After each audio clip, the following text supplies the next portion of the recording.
Good afternoon, or good evening, or good morning, everyone. We are back for a little bit more of Burial Grounds, which is a wonderful game that Chev is running and is going to tell us about. Yo, Chev. Hey everybody, my name is Chev. We are returning right. We're returning to the story from last time, where our group of adventurers are uh, trying to see what they can find in some mysterious ruins that have surfaced. And so far, what they've done is investigate some caverns that were on the side. They had some misadventures with a mischievous thieving cat. They rescued some people, defeated some monsters, and then did something that was unknown that caused the whole structure they were in to explode in a giant pillar of light and powerful heat and energy. And I'm sure it's fine. Um, let's get acquainted with everybody and the characters, and then we can talk about because we ran a little bit long last time, and we kind of glossed over the level up stuff, so we can go over people's level up stuff now in more detail. And for everybody who is just joining us, the game system we are running is Icon. We are sticking to the narrative play and not the tactical play aspects of it. But Icon is a game that is currently in playtesting. We're using the 1.5 version, and I don't know. I recommend checking it out. I think there's some really interesting stuff in it. Let's go to Misha first. All right. I'm Misha, or Misha underscore less than 3 here on Twitch, or at Misha Wea on Tumblr. I'm playing Chia. She is a Thrin chronicler. So Thrin are like elf people, basically, very common throughout the world. And chroniclers are a culture that value truth, justice, discovery, and tradition, as they are often found in remote locations based on some permanent ruins from the ancient civilization that has been destroyed, because we're in some kind of post-apocalyptic future situation. Post probably. We're all cool, but that's what the ruins are. So we like looking at them. I'm with the outsider bond, which means it's generally you just have weird customs. It kind of fits with a chronicler in a general sense. So I have the existing bond power of Xenoclash, which allows me to push a couple of different actions. But for the level up to level 1, I picked a new bond power, Earth Speech, which allows me to speak with, so to say, a thing that normally cannot be spoken with, and I've decided it is rocks, because earth magic, earth speaking. It might not be something it's something I can understand. It may not be particularly eloquent. In this case, it's probably not too visible to anybody else, but that's what I picked for that. I added a mark in Excel for actions, because I believe Excel and Traverse seemed pretty handy last time as far as things that we used that I didn't have points in. And also, you get some experience at the end of each session, additional on top of whatever. I think we got 6 experience for doing our job. I think it's 6 and 3 dust. Yes. Oh, 5. Yes. Five dust. Yes. So it's like I thought it was 2 extra dust. Yes, so it was 2 extra. 5 total. So some of the end of session questions, I think they're the same for everybody, but I answered yes, that I did fulfill at least one of my ideals, particularly the one where I just challenges with my unique perspective, talents, or culture, because I felt like I was using a lot of general, like, here's my cool swizzle stick, and I'm going to use cool magic with it. That is probably something I've learned as a chronicler. And the other question I answered yes to was your character challenged or tested through combat or otherwise. And there was definitely a combat that was a little testing, especially for some of us more than others. But I was there. So I think that was it for my stuff. So go ahead, Sin. Hi, I'm Sin, or sinful underscore potato on Twitch, Instagram, Blue Sky, YouTube, all that fun stuff type deal. I'm playing Leo's Inar or Lee. They're Trog King, which are like giant or ogres. They're like really tall. They live for a really long time, and so because of that, they don't really reproduce all that often and whatnot. Uh, so they're not super common, I think, is what I was reading. Lee's culture is Islander, and the values with an Islander are respect for strength, a healthy sense of humor, reliability, and independence. And Lee's bond is elder, which is essentially they're the elder of the group, so they're the oldest, standing at 7 foot tall, at like 200 years old. It's probably safe to say that they're the oldest of the group. So yeah, the existing bond power that they had was long memory, which is to gain one die on rolls to gather information about any event that happened more than 10 years ago. And then at chapter 3, it will be at any point in time in your lifetime. So that's cool. The one I selected for the level up is reputation. So basically, when you enter into a new town for chapter 1, you get one die to interact with people because they will have heard of you. So that's cool, because I picked it mainly because our group did that thing where the thing exploded, and maybe we became known after that, and we totally didn't like change their hair color and whatnot, specifically, not just because I didn't want to wear the wig today. It's fine, it's cool. So yeah. And we did a lot of attempting at traverse last session, so I marked a box off at traverse for that.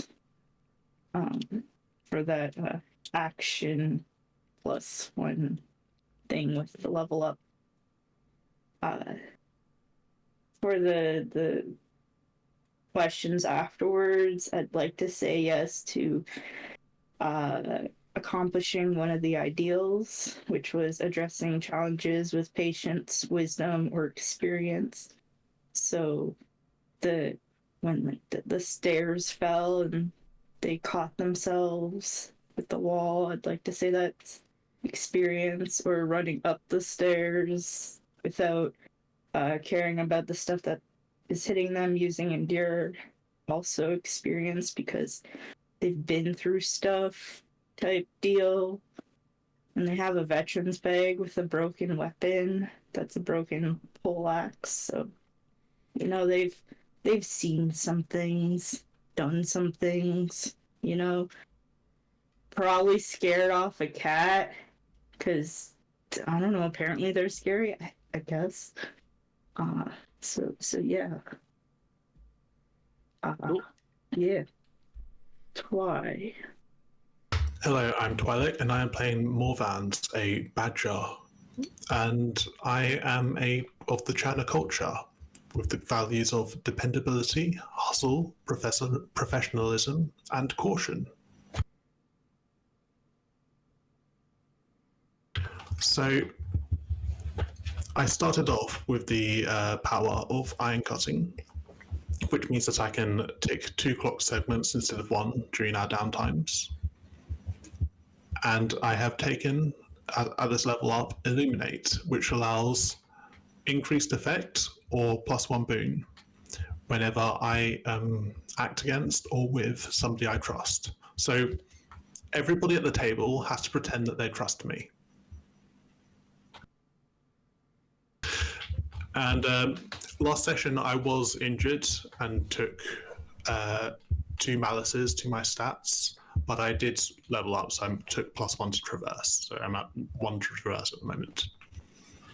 And you did you end up actually breaking at all, or did you just take strain? I broke, yes. Oh, okay.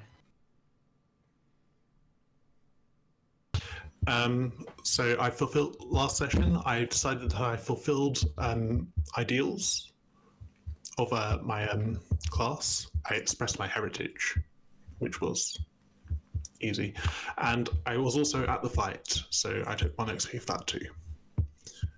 0. Cool. And so for the questions we say yes to, we get additional XP beyond the 6. Those are for So the XP was just the basic, like you finished the expedition. Yes, I should like read the rules or whatever. But Kenzo doesn't read rules; he makes rules. So Kenzo is a Thren, like Chia. Well, not like Chia, but he's also a Thren. He is also a churner, but not like Morven's. He leans more into the hustle than the caution kind of part of the Thren, the churner culture. He's a Harlequin, which just means he's incredibly charming and everyone loves him, because of course. Good at cunning, subterfuge, deceit, things like that. Did a lot of that last time. His previous bond power was habitual line stepper, which lets him a couple of times just be somewhere else, which is very handy for getting out of sticky situations. And his new bond power is mirror mask, which means that if he can see your face, he knows if you're lying to him. Because we were talking to that cat, and I mean, he knew the cat was lying, but he didn't have the tingle, like the for sure, but now he's got it. And of course, for flavor in combat, we've got some combat stuff. Chia and Kenzo like to use magic and talk to walls and activate ancient power sources that cause all kinds of problems and things like that. But we're sticking with narrative for combat. And yes, I 100% addressed challenges with cunning, subterfuge, or deceit last time, and I said definitely was in a combat. Cool.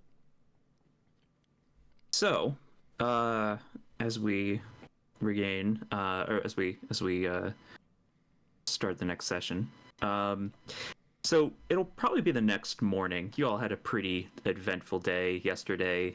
You didn't spend all that much time down in the ruins, all told, but it was a pretty eventful time. So morning dawns. It's bright and early. The head that you all exited, that you accidentally activated, it was glowing bright red afterwards, and it's still glowing. It has not returned to its massive Fox logo spotlight in the sky routine, but it is still definitely still hot and still has some residual energy left in it. As dawn breaks, you are all greeted by let me see. As you're all getting up, some of you are starting to cook breakfast to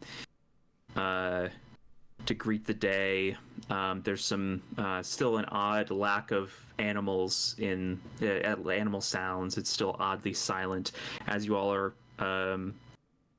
going about your business.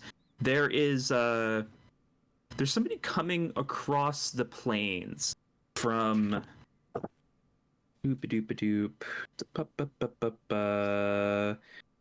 from the east.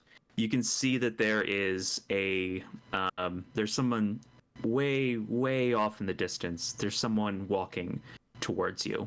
They're still too far away to see, like at a casual glance, you can tell that there's somebody making their way towards you. And there are other camps in the area. You can see a couple other, and especially a couple have sprung up overnight. A couple tents here and there. There's other adventurer parties have clearly, like some of them have put new camps in. Some of them that were there yesterday are gone. They seem to have, decided that whatever happened that you all triggered was too much to really stick around. This is no longer a safe area to be. Too much heat. So you can see that there's somebody there riding a tall horse that is, and they're making their way towards you. But they're still like at least half a mile off. So you can't do much more than see that someone is coming. Does East mean Stonebreaker or Chroniclers? East means the Chroniclers, I think. Okay. the Bookers, the Chroniclers. Yeah, Bookers. The Bookers, yeah. Great. So, what's going on in camp in this morning? How are you all feeling after the events of yesterday? Wonderful. We're a little bit worried about Morvins, though. Yeah, that's right. Morvins, you took a hit last time. You I think fared probably the worst out of the whole party. You part of it was inflicted by your party. How is Morvins holding up? It's quite sore to move, and the smell of burnt fur really isn't that pleasant. But I've seen worse and know that I'll see worse again. It's not too bad just yet. And also, you're Okay. extremely well groomed because we combed all the gunk out of your fur so we could get every little bit of dust that you attracted like a Swiffer. Absolutely. Every inch of my hair is its own miniature coif, down to my paws. Yes. Yes. Very well done. Except for the part, obviously, that was burnt off. But the rest of it is very well groomed. We even we'll say we did a little bit of comb over for your burnt parts. So, we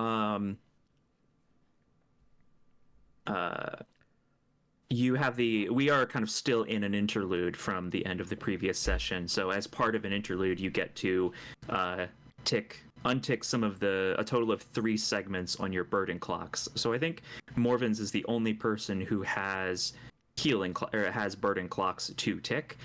But if so you would be mostly on the way to fixing that. And you also have, if you wanted to, I think your bond power that you took would let you finish that out if you so wished.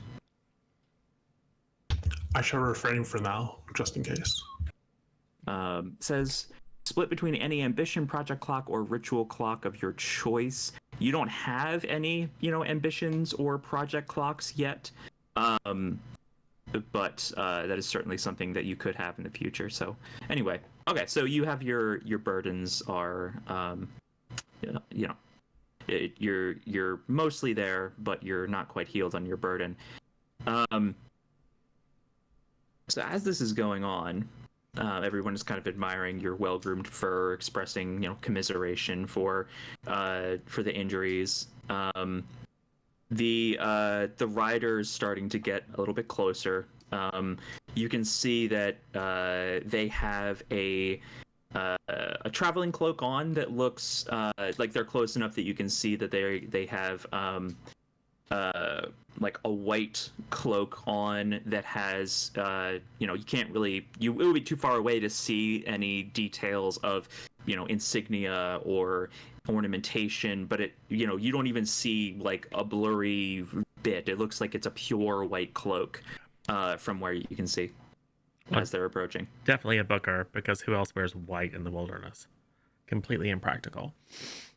Also, they work with ink It's all the not time. entirely impractical. Well, they work with ink all the time too. It's like they spend all day grubbing around in dirty things and also writing things down with ink. You would think that The proverb goes, a steady hand saves your clothes.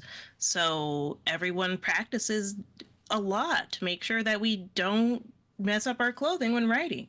It's important to have the ink blotters and the appropriate ink. In fact, you can make some kinds of inks that actually don't stain your clothes at all. It uses a little bit of dust, but it's well worth it if you don't have the patience. wonderful, I'm sure. How does that work with cleaning out blood? So with blood, you need to use a different application due to the organic components, unless it's the same as the type of ink that you're using. So you see Gia goes on, describing a very good technique, I guess, for removing blood stains from clothes. Is that something that Chia has had a lot of experience with? Only with this group, I think, because I think Chia came straight from her chronicle place far away with instruction, basically like you need to go do a study abroad, pretty much, of like learn more about the ruins that pop up. Mm-hmm. So And, other than that, probably not that much. It's more of a theoretical kind of thing. Oh, okay. And Leos, as you're having this conversation with Chia about the practicalities of adventuring wardrobes, what else has Leos been up to this morning?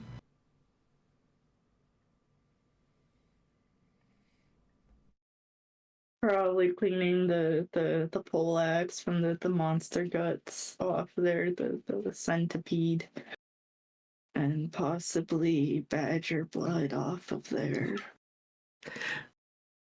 Hopefully, you probably wouldn't be able to tell very easily if there was badger blood, but I think you probably have mostly just kind of surface wounds and bruising and issues for Morven's arm. So mostly just really oddly caustic and corrosive centipede blood. So the rider now is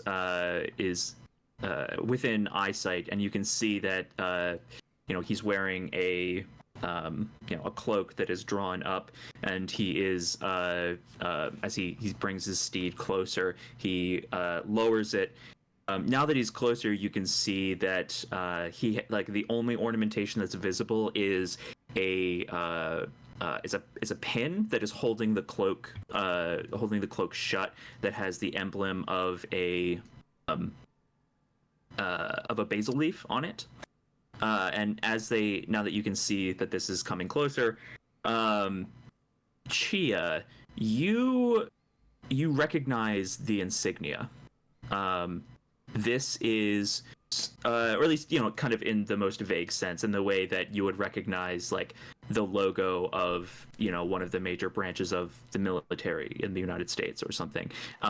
It is the that in your order, maybe not in your specific order in the chronicler tower that you came from, but in your order there are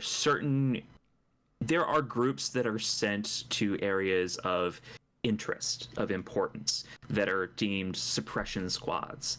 Very mouthy on a just kind of almost sanitized kind of description for what they do, but they are groups that are sent out that have particular capabilities, that are sent into dangerous situations to control or retrieve an artifact. And you had not heard them. No, actually, no. You know that usually when people call them bookers, it's meant as kind of a pejorative almost, but they never really care about what people call them, so it doesn't. They never really pay that much mind. But you recognize the logo as possibly or probably one of the suppression squads that are that exist. You know that they exist. As the rider approaches the last stretch towards you. He is it's a Thrin, a male Thrin with long blonde hair that is braided into a very, utilitarian, very thick kind of braid, more just to keep it out of the way than to be ornamented. And it's, you can see it kind of going down the cloak, down his back. And he is looking around, and his gaze lands on Leos. And he looks at Leos, and you can see he pulls a scroll out of his pocket, and he is looking back and forth, and he shuts it again. You there? Are you Are you Geos? No. But you are, and he pulls it out again. Damned cat. You have a poleaxe. I see a poleaxe. I see, badgerfolk, two Thrin. Yes, okay. You all. And he gestures at all of you, and he steps down off of his horse. You all seemed... I've heard that you might have had something to do with... And he shakes his head over towards the still glowing head of the lobster folk nearby. You all might have something to do with this? To what happened there yesterday? Did you hear that from a completely disreputable cat that is an obvious liar? The one that's all covered in scraps and stuff. Yeah. Yep. Did they tell you that they saw a potential in you, and that your best strategy for achieving your goal was to race toward the center of the ruin? Yes. Okay. Yeah. You saw the same pest that we did. Yes. He told us that, he gave us the usual, like, he's not the first parasite that latches on around ruins who, wants to make a quick payout by giving some, bogus advice to new parties. You probably don't want to keep him hanging around if you see him again. But some of the things that he told us were interesting. He said that you all went into the head over here, that you were parked here, and he gave us we've heard actually from a couple other people, and he points towards Leos. We've heard a couple other reports about a particularly tall Throg in the area. It's been a while since we've had one in this region, aside from, the Stonebreakers. But it was pretty easy to figure out, who you all were. You all stand out quite a bit.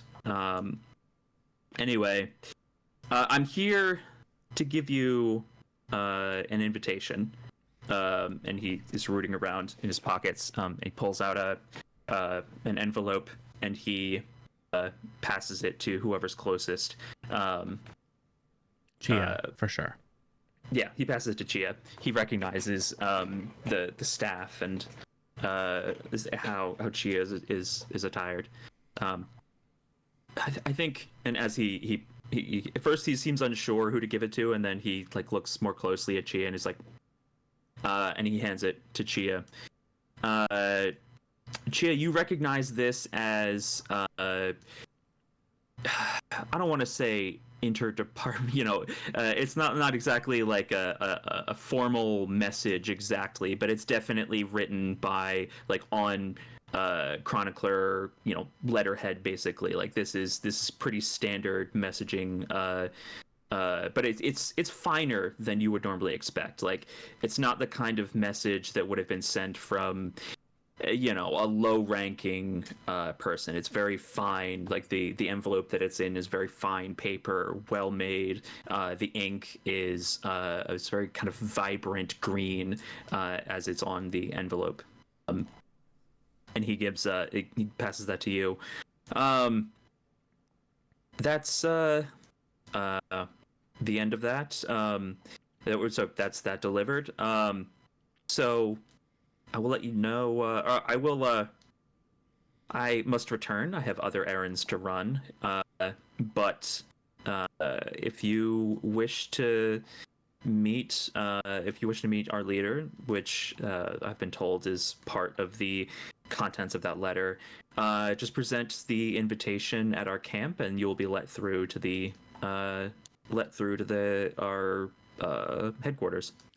Well, look, you didn't share your name or anything about what you're. It's common to share a few pleasantries. He looks kind of. He's gauging you. He's looking at you carefully. He's not quite convinced. Give me a charm. I'm Kenzo, by the way. I'm sure you haven't heard of me. I've only, been doing this for years. And that's 2 6s and a 3. Oh. He looks taken aback. Like he hadn't really expected somebody to, really call him on this. Call him on kind of being a pompous jerkwad, brusque jerk. And when you introduce yourself as Kenzo, there's kind of a flash of recognition in his eyes as he's like, oh, and he looks around at all of you, and Leos, his eyes settle on your poleaxe again, and there's a little bit more of like a flash of recognition in his eyes. He looks back at Kenzo. My sincere apologies. Yes. I am. My name is Goob. Sorry, not Goob. I'm looking to see who I can. I mean, we all die laughing, and he crawls away in shame. It's like, just lie about your name, dude. It's fine. Yeah. It's an old family name. Is it there? My name is Genver. Okay. That's better. I am the assistant. Or I am the. I need the name of my. Oh yeah, it's Oxum. I'm Genver. First quill to Oxum, the leader of Suppression Squad 4. Oh, what does Suppression Squad do? We suppress things. Like what? It's in the name. Oh. Like giant centipedes and the toads that eat them. Oh no. Those are I mean, that's what you're for. They would definitely take some. They'd need some suppression. Yeah, no. Listen, when there's and he kind of gestures, the things that we're here for are much bigger than a centipede.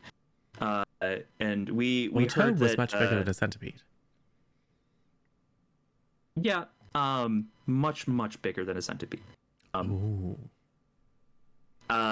You could say that and everything here is why we're here. I'm not at liberty to say any more than that, but believe me, we would not just be showing up for a couple, underground, sleeping quarters and, some statues. And by suppressed, you mean find out what's going on and then deal with anyone who might know more than they need to know? It depends on the nature of the event. Now, if you might have heard about the blight in the River Vale which is and that's an area that is a couple weeks travel east of here. That is that you've heard stories, you've heard songs about the blight that had erupted, of hundreds of ravenous blight beasts that had erupted from the ground, and had been put down by a band of chroniclers. Yeah, you might have heard of them. It is that was our doing. We were responsible for dealing with that situation. It turned out that someone had found a whistle that summoned and controlled beasts from a far distance around, and in that case, we ultimately had to destroy the whistle, because the person who had found it and was using it was very willing to let it go. We weren't able to question them, naturally, but the situation came to an equitable resolution. Should we be worried? No, only if you try to stop us. Well, we didn't even know that you were here until a few moments ago. Yeah, I mean, we don't go to all of these ruins, but when we do, we hope that you understand that we're here for a reason. And well, everyone's here for a reason. Sure. And he leans over to Morven's. Looks like you took some hits there. Are you feeling okay, sir?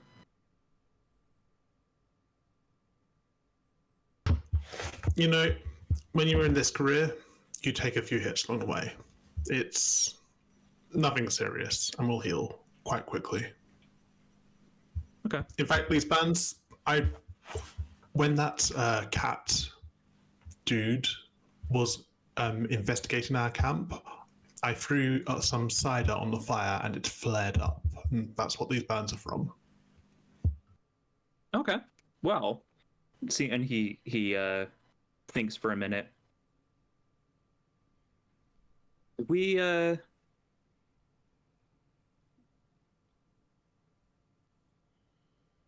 already are quite interested in finding that cat. He is turning out to be more of a nuisance than we had expected. We'll have to keep your experiences in mind when we eventually confront him. Oh, he's harmless. The people who creep around, and they usually think that they're harmless, and sometimes they are, but usually they end up being more of a nuisance than they realize. Well, yeah, I mean, absolutely. If you're foolish enough to allow them to steal from you, then that could be problematic. Yeah. Well, I have things to do, and he goes back over to his steed and mounts back up. I do think it's in your interests to cooperate with us, but obviously I can't control you. Till we meet again, and I hope it's favorably. Have a good day. Was anything he said a lie? No.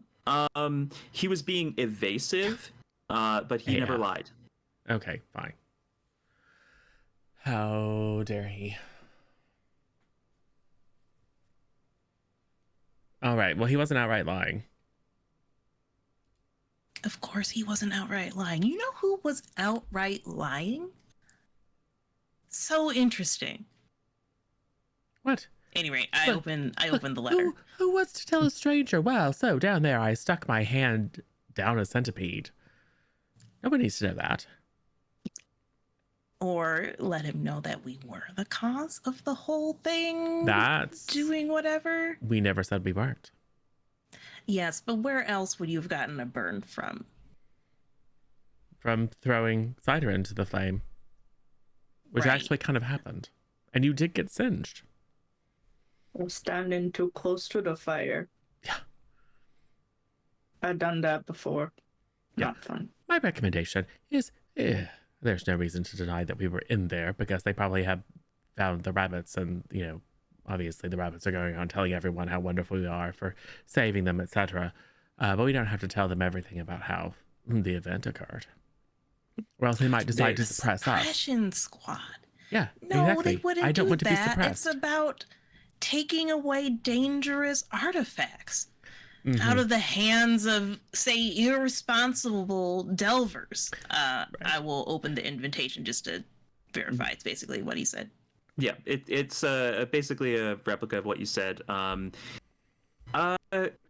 You can see that the letter is this really creamy, kind of off-white, very, very finely made stock.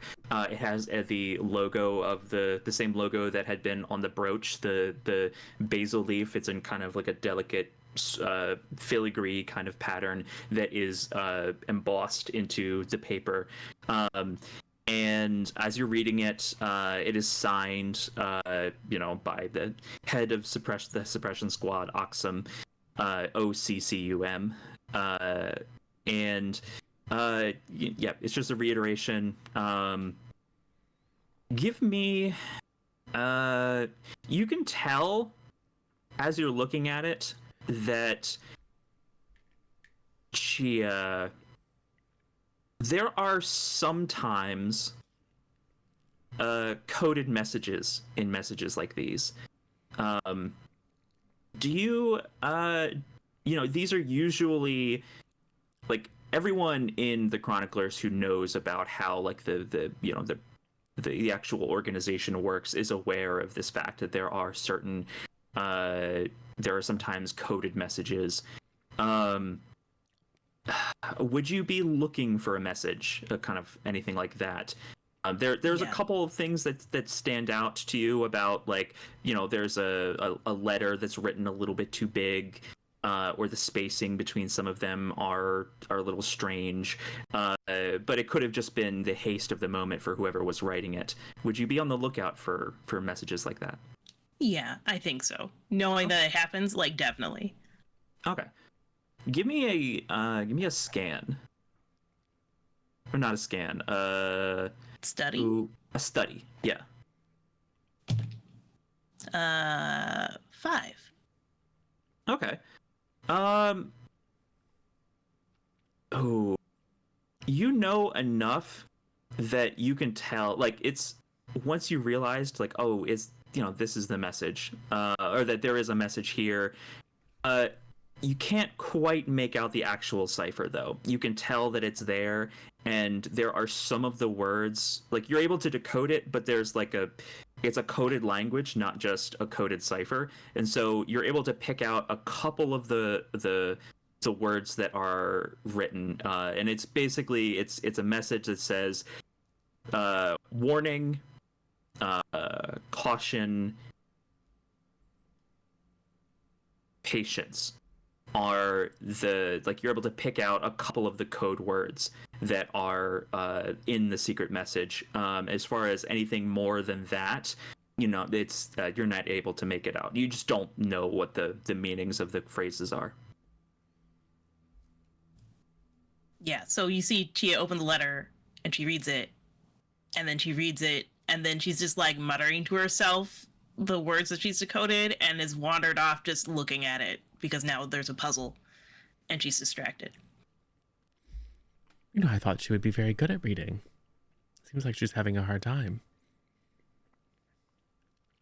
Sound she's it so out. Distracted she can't hear you. Do we need to get you hooked on phonics?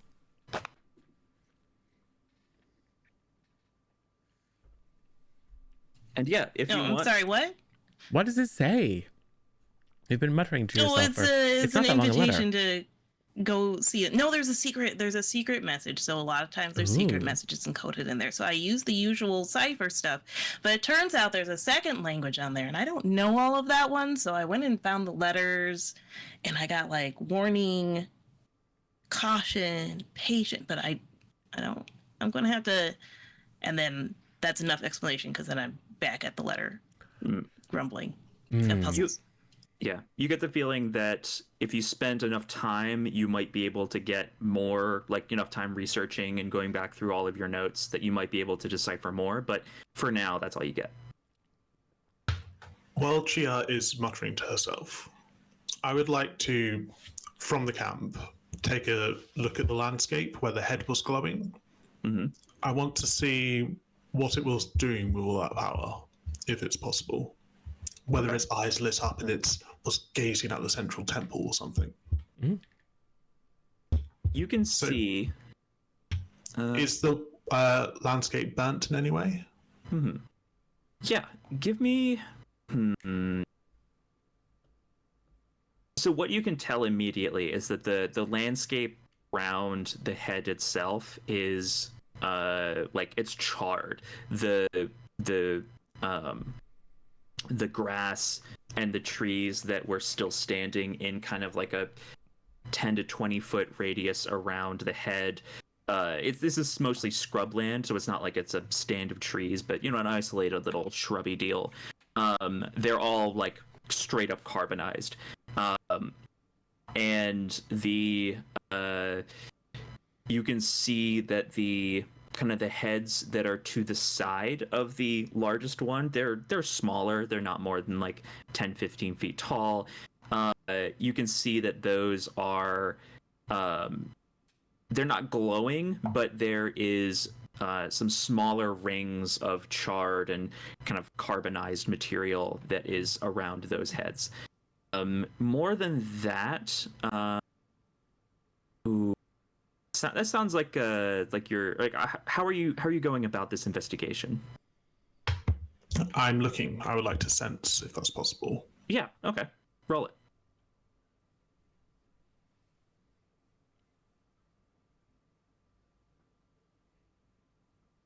Four. Okay.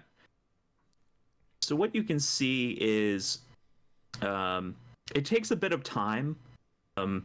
Like you decided like, oh, I'm gonna go check out the eyes. I'm gonna go see, what the expression is. You don't really see you can't really tell that the expression is any different from what you saw before. The eyes are glowing hotter than the rest of the head.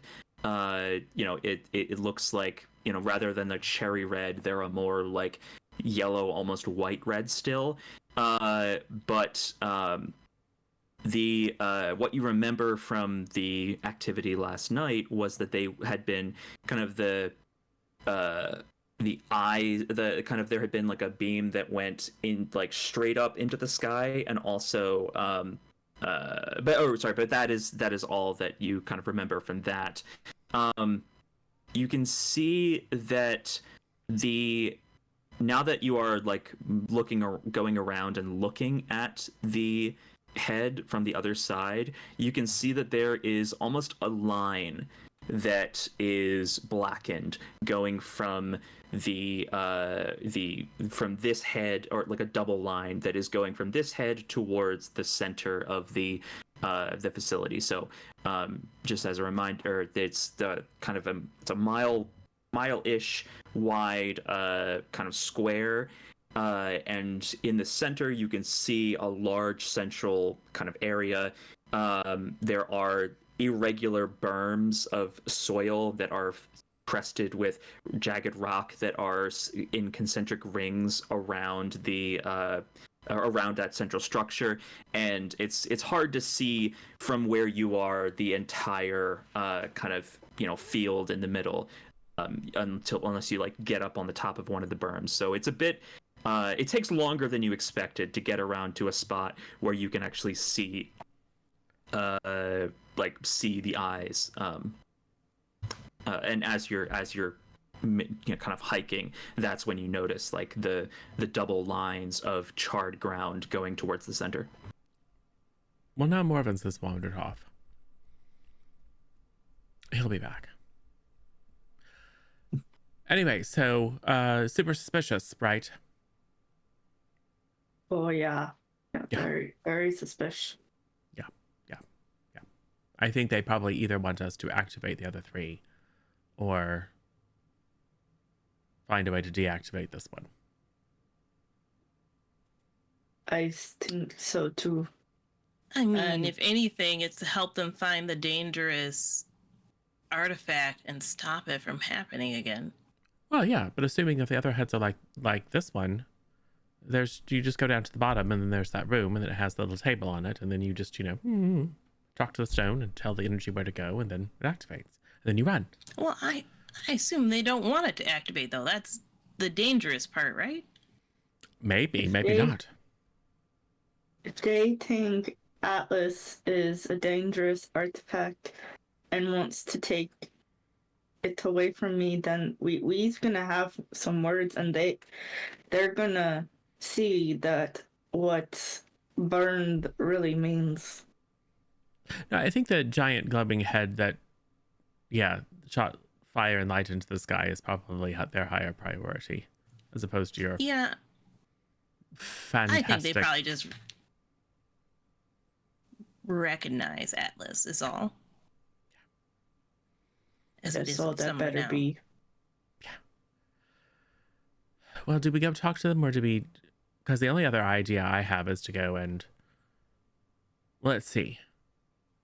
The other factions basically control the other three big heads, so we're gonna have to go talk to one of them. We have an invitation. Right. And I don't like Stonebreakers. They have a bad reputation. And that cat was saying something about them leaping really high and then landing on him, which sounded very strange. I mean, it's the break stone. I don't know what you're expecting. Well, yeah, but it was just, I don't know, it just didn't sound friendly to me. Not that the chroniclers are super friendly, but at least they're not likely to try to split our skulls with pickaxes. Just with endless recitations of historical material.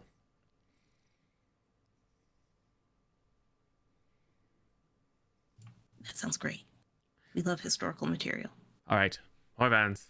I've More vans. Come back. Come back. What are you doing? Stop wandering.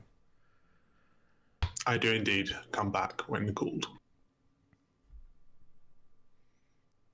Well, apparently we're going to go see the chronicler people. Find out how they want to suppress us.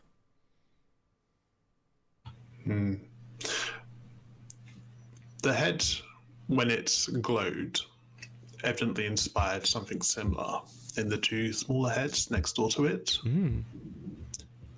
I was thinking that if all four heads glowed, Yeah. then the entire circle might light up. Yeah. So we might have to speak to every faction eventually. Ew. I mean, I suppose it'd be fine. Or we just sneak in while they aren't looking. Before we go to the Chronicles, do we get a home gift?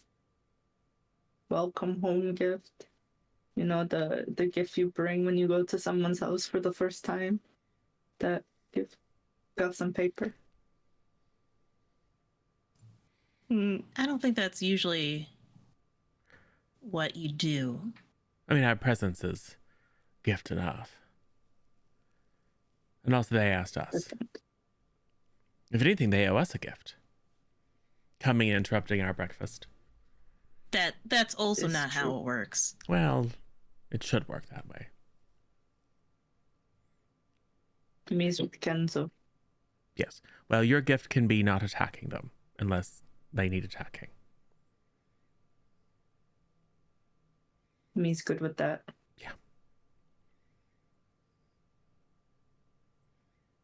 Fine. All right. Well, let's secure the camp. We don't want our little cat friend coming and stealing anything.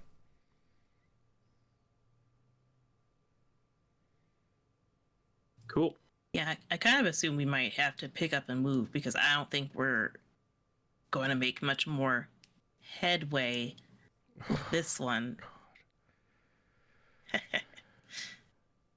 I mean, it's true. We're probably not going back. Not while it's going glowing hot.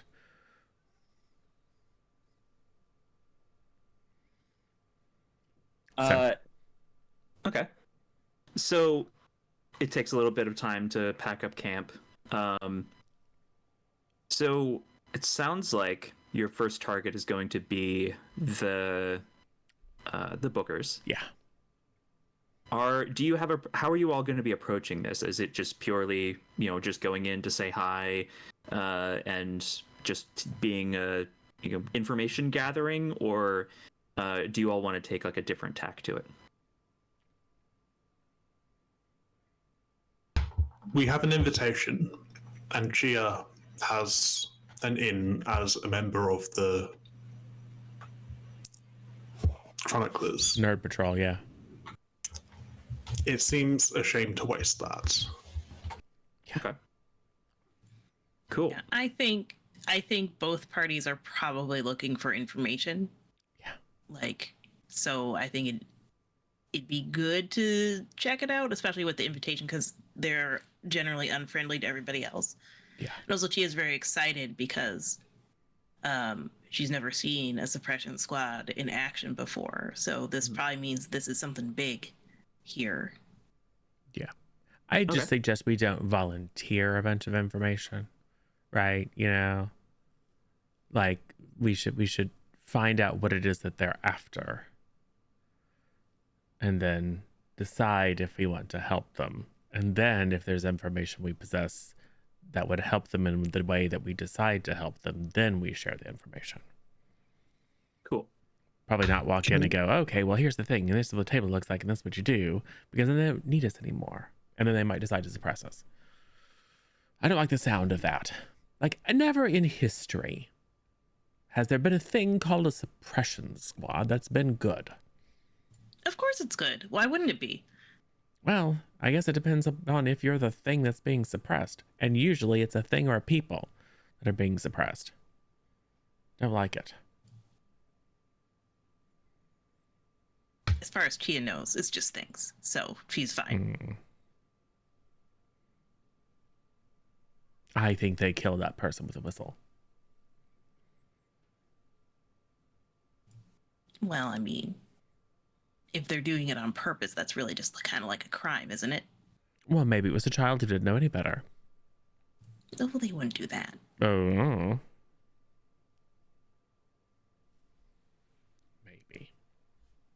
So, after having packed up your camp, there was a bit of time that was spent waiting for Morvins to get back. It's probably around lunchtime when you all set out, trekking across. You got all your packs on your backs,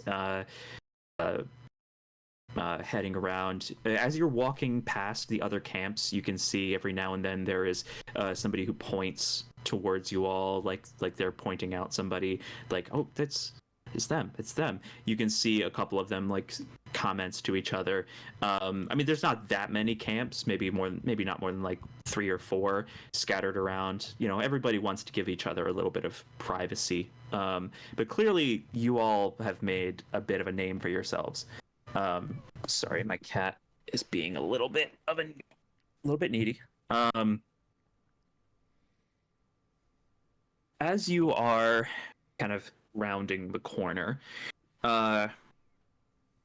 you hear a little bit of some scratching on some of the rocks. As you're to kind of set this out, you've gone about the half mile towards the corner, and as you round the corner, you can see to the north there is another bunch of scattered small camps, and then further to the north is a larger camp. You can see that there's a lot of tents set up. They look to be set up in some kind of a pretty regular grid, and there's almost a tower that is visible.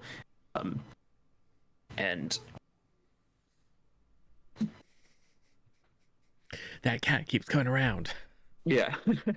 And as you are, the ground and the terrain here is a little bit rocky, and not the most even. You're kind of close to the foothills of the mountains that surround this valley. You can hear that there's some scratching, almost like somebody's trying to, scramble around in the rocks. But they're maybe 100 feet away, or not 100 feet away. you can tell that you are being followed as you all are going. Do you all stop to investigate or check out the noise, or are you going to push on past? I can look to see if we can see who is following us. Okay. Because I'm guessing it's a cat. But, so I can roll sense. Oh, got a 6. Okay.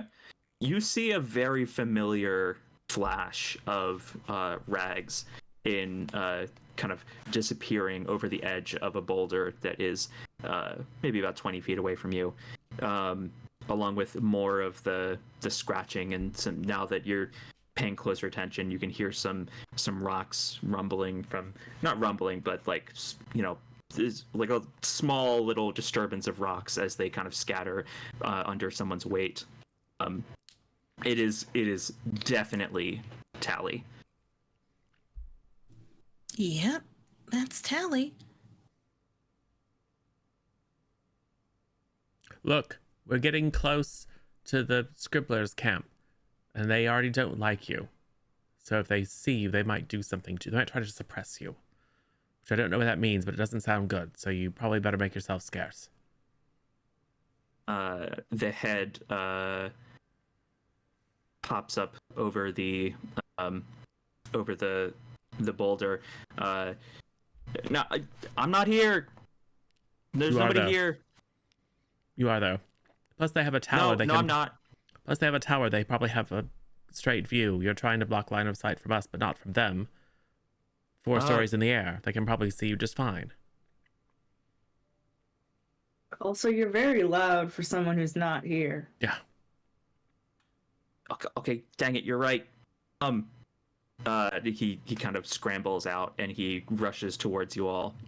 Not like running towards you, but he's moving kind of carefully, quickly.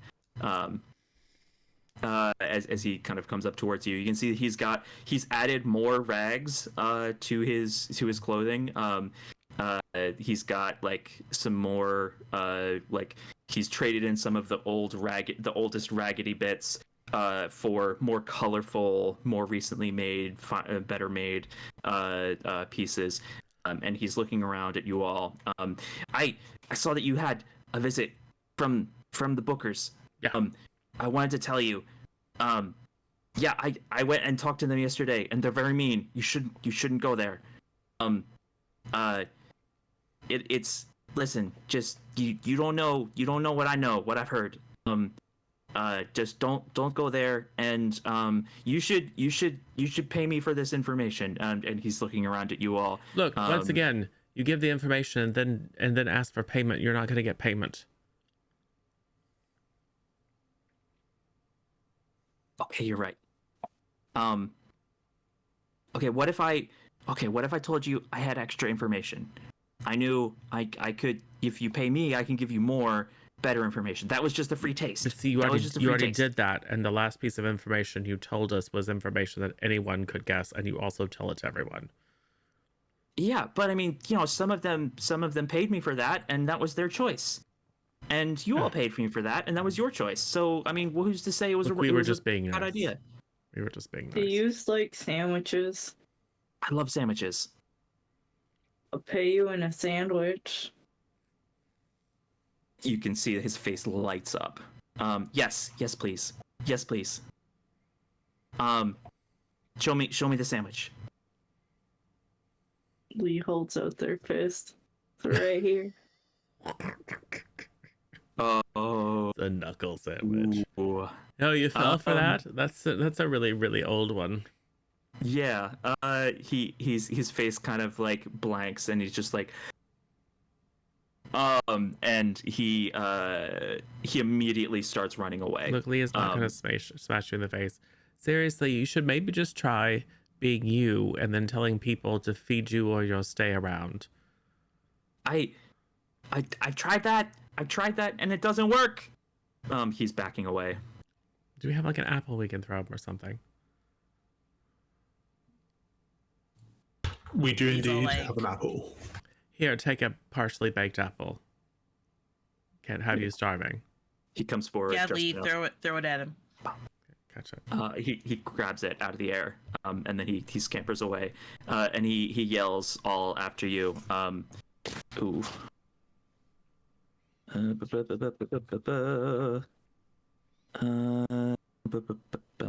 He's gonna tell us not to trust them.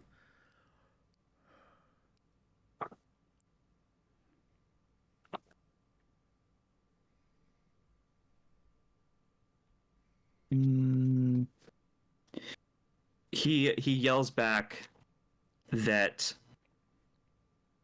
the Stonebreakers, the breakers, okay, they're mean and you shouldn't go talk to them, but I saw them going across the plain, and I mean you've seen the other people going across. They don't get very far, and then they end up back at camp, and I don't know what happens, but they don't look like they had a good time.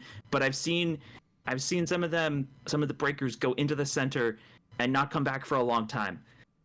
I don't know what they're doing, but they're heading in, and they're having an easier time of it. And that's all I'll tell you. Thank you. This is a good apple. All right. And he runs away. If the Stonebreakers were inside the central complex when we set off that head, then that could complicate things. How so? I saw lines of burnt undergrowth from the head straight to the temple complex. It would have been very, very obvious where the energy was coming from. They would have linked it to us. Oh, you mean like two lines came out of the eyes? Indeed. All right. It had a gaze of fire. Well, maybe that's what made it easier for them. Maybe we reduced whatever the barrier is by a quarter, or slew a quarter of whatever monsters guard the interior. But it made their lives easier, apparently. Perhaps, while we're talking to the scribbers, you might take a glance around their camp, Kenzo, and see what they know about the Stonebreakers. I am much better off just asking them. I don't have a great attention to detail. I'm a good sneaker, but not a good snooper, if that makes sense. That makes perfect sense. It's good that we know your strengths and weaknesses. Yeah. Chia, lead on. Right. We carry on. As you get closer, you can start to see more and more details. The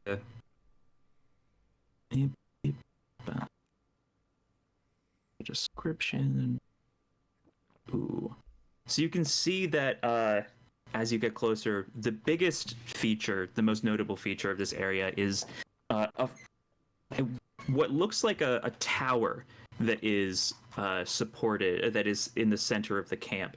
It looks like it's made of stone, and it's about maybe about 20 feet tall, and it is positioned on what you all recognize as a floating wagon. This is a very sought after piece of ancient magitech. It's useful for carrying very heavy loads around, and across hazardous, difficult terrain. All around it in this, and around this central tower that's been kind of parked, and is the focal point of the camp, is a very regular, efficiently laid out grid of tents. There is, it's very easy to get from anywhere to, and just follow the grid, and there's lots of space to go between the tents and around.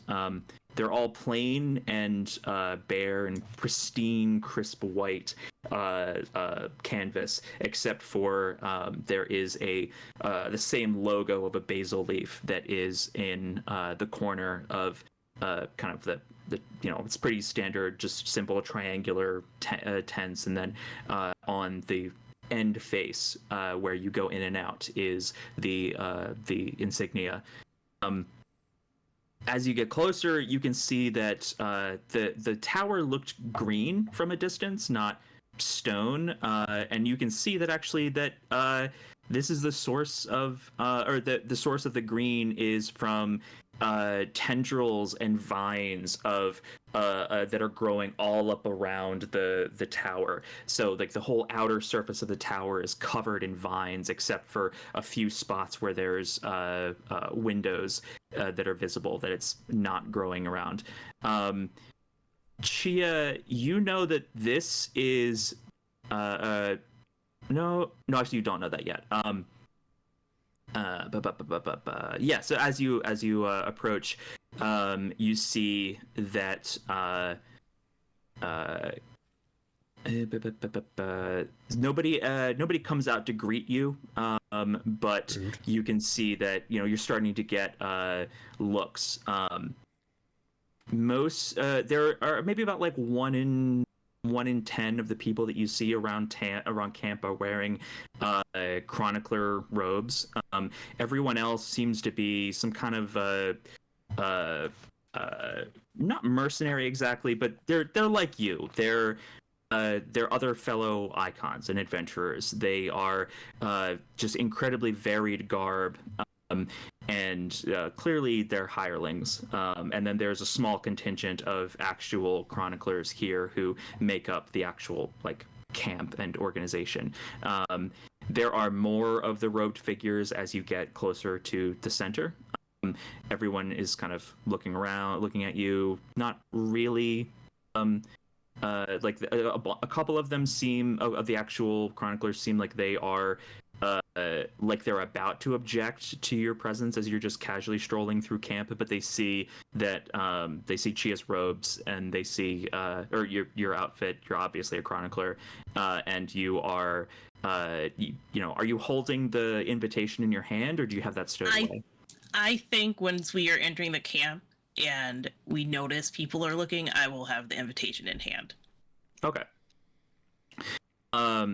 As you're coming along, as you are making your way forward, you see that one of the robed figures looks around and looks at you all and is coming towards you. He's looking at all of you. He is a frog folk who is he has books on his side. Like he's got like slings of books on his back and his side, and he's got he's got some ink stains on his hands. And as he comes closer, he is looking between all of you, but his gaze is focusing on Leos. And he is coming towards you, and hello everyone. I see that you all have an invitation to be here, but I wanted to come over and introduce myself. And he has not looked away from Leos. Now let me. Hello. Tell me, is that your weapon? Did you like have you had that for a long time, or did you purchase it from someone? This here, this mine. That's okay. That's yours. I was wondering, how, and he's kind of drawing closer, like too close, like he's being more kind of like he's really kind of getting up in like he's like a kind of like infectious enthusiasm of somebody who really wants to like get to know somebody, like an overeager fan, and he's coming closer. It's okay. I've heard tales about your weapon. Do you mind if I hold it? You see, I'm writing a treatise on weapons from the Western Reach, and I have a whole footnote dedicated just to your poleaxe, and I would love to just be able to put some. I think that it would give it the spice for my record to really stand the test of time in the canon of history. I just would you let me hold it? Do you use minds keeping your hands? I mean, I would like to keep my hands. And my answer is yes, this is mine. No touch. No, no. Okay. Are you sure? Are you absolutely? I mean, I could I mean, if it's compensation you want, I could put in a good word. I could maybe try and get some I could maybe try and get some supplies authorized for you, or I could give you I could write about you in my book. I could say some very favorable things. It's for his book, Oh. Leos. Just keep your hand on it while he holds it. I'm pretty sure you could pull it away if you Yeah. needed to. Leos does not let go. Holds it out. He's reaching up, and he's kind of like he's trying to like test the weight of it, and he gives it a couple he tries to give it a couple swings. Even though you're holding on to it, he's trying to like turn it to see like how does it feel like to actually use this. A couple minutes go by, and he's still doing this. He's like he's never repeating any motions. It's just he's just still keeping like and he kind of shifts to like tracing some of the grain and examining which way it was turned when the handle was cut, and looking at some of the blows from where it was where the head was forged. Now did you I heard that you struck down six different ruin vultures with one blow. Is that true? That's true. It's me, Grand's old clock there. I'm sorry? Couldn't. Yes. Okay. And he finally lets go, and he starts writing down your response. Okay. I think. Okay, I'll have to embellish this conversation a little bit. Don't worry, I'll make sure that I write down, I give a good impression of you in my history. But thank you. And as he's walking away, no,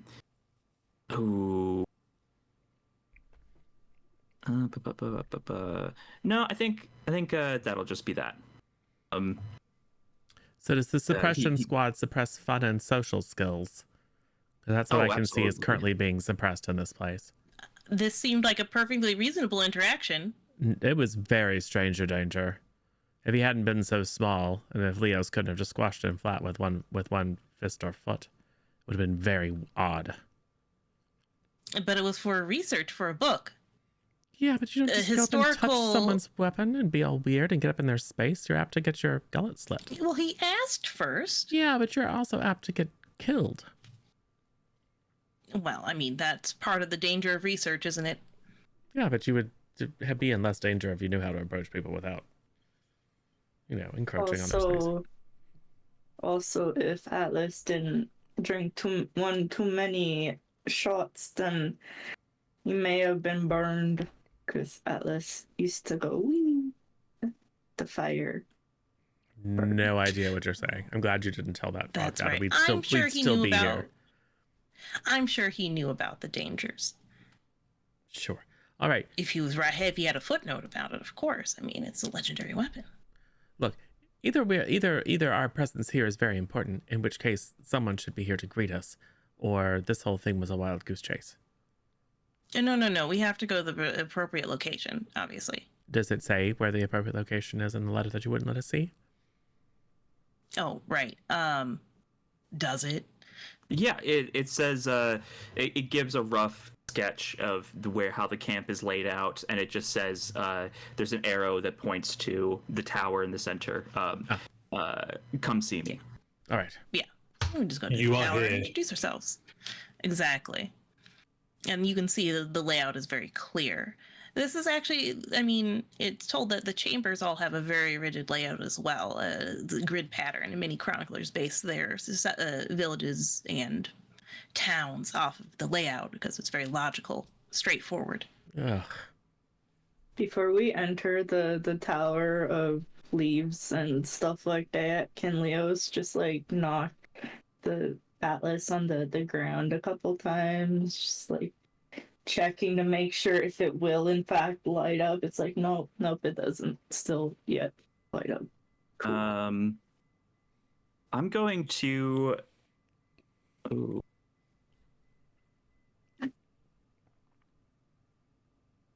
I'm going to use a Major Bane. You haven't seen this happen in decades. There is a glow as you're striking it on the ground. It actually, like, it's unusual. Like it's barely more than a kind of a sparking and fizzling and a little bit of a crack of energy that's released. But it's surprising. It has not done that in a long time. And as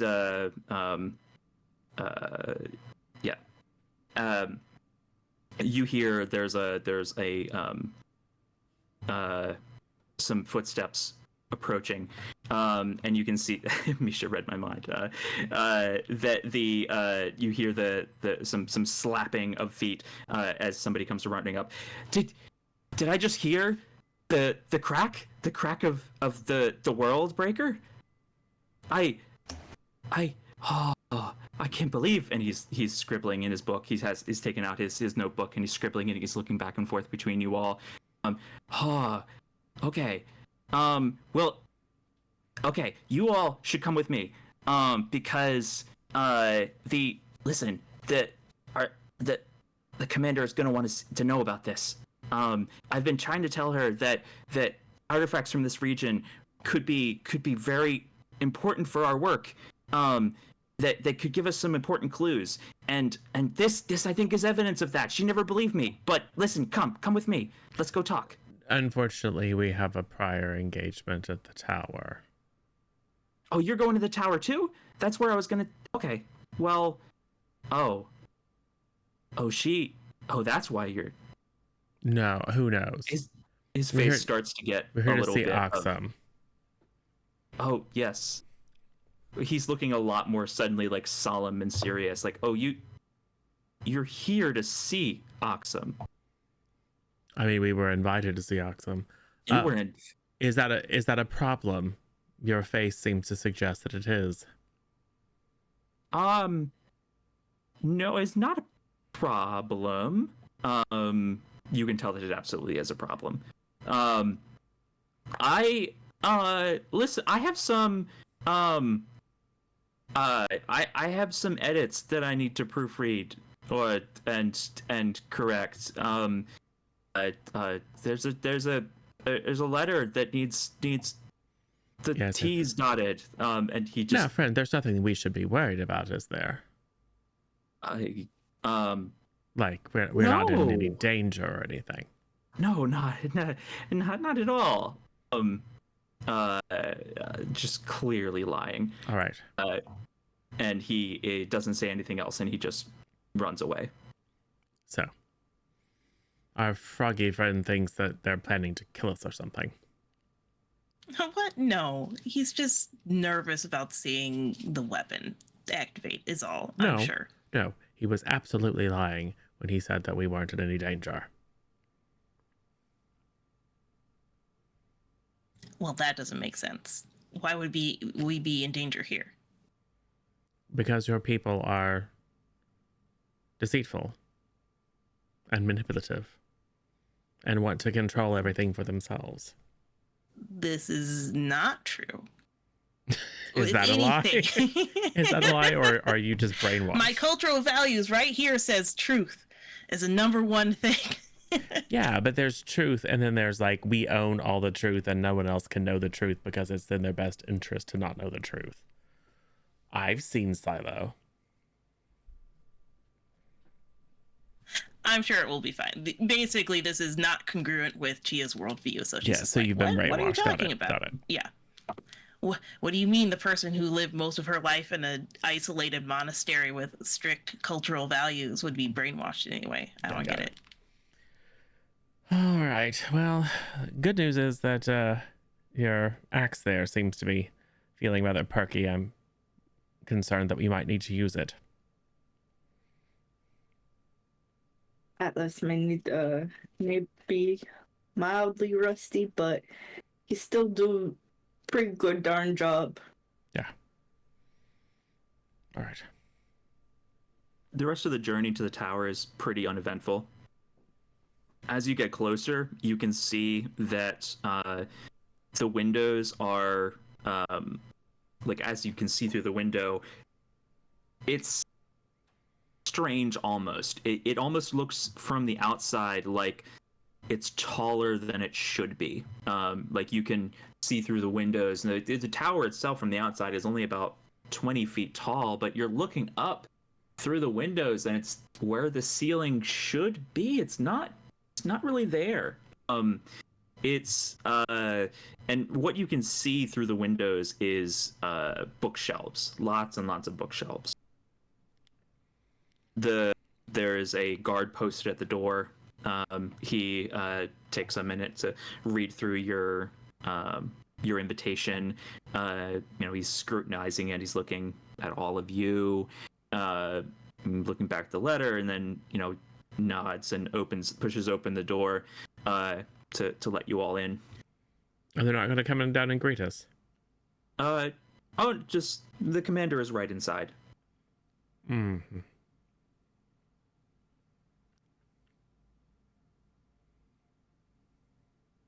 Are you all going in? Okay.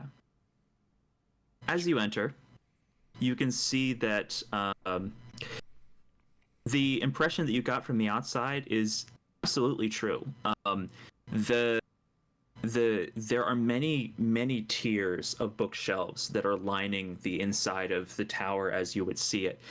It's still only maybe 25, 30 feet across, like it looks from the outside, but the inside is far, far taller than you would have expected. And you all recognize that this is an immensely valuable enchantment that has been placed on this building.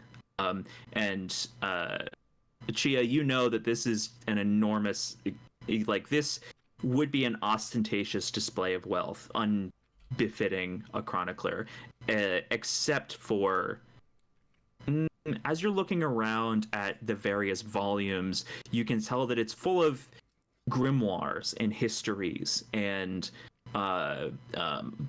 first-hand travel accounts of various regions.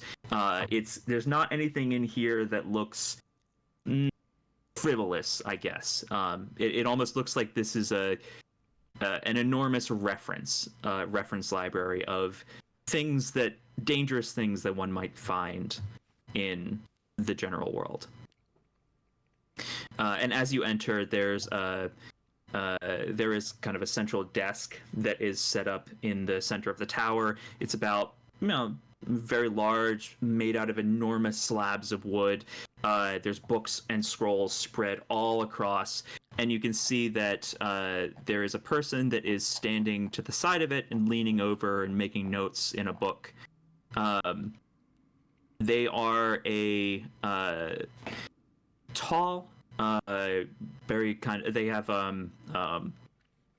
long hair that is untied, that is going down the back. It's a tall Thrin. They're wearing light, practical clothing, kind of nicer in fabric than you might expect, someone to wear, but I might expect like a Yeokin to wear, like a regular folk. But it's of the same style. So like if somebody had like a silk version of like a t-shirt or something like that, like homely looking clothes and design, but clearly made with superior materials. Like loose pants, a tan shirt with rolled up sleeves. At her waist is a belt that's hung with pouches holding writing instruments and notebooks. And she looks up at you all as you come in, and looks all at you and says, "Finally, It took you long enough to get here. We were waylaid by your scribes who kept insisting on touching things.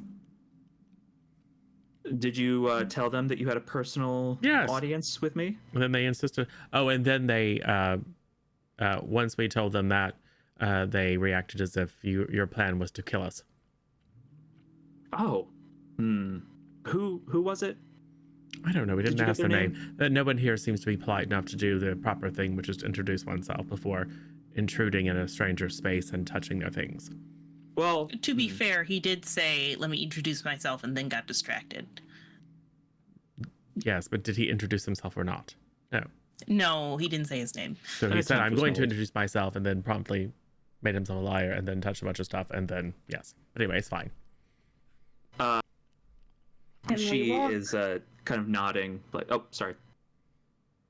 I was just gonna say, can you walk over to her and be like, "Hey, how's the weather down there?"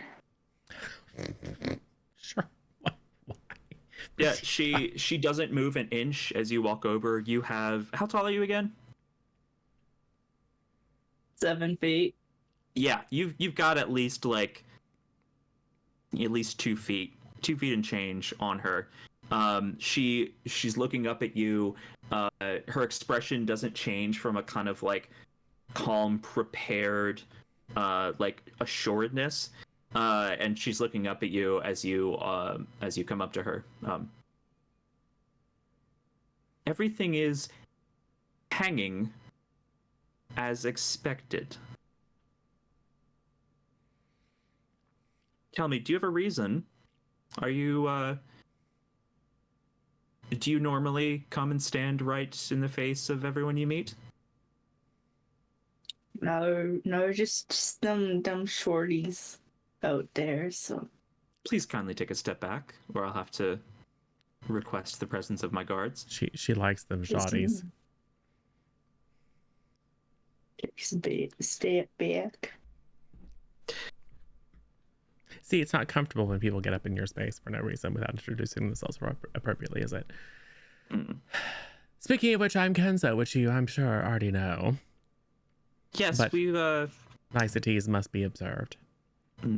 yes, I'm Oxum, Yes. leader of Suppression Squad 4.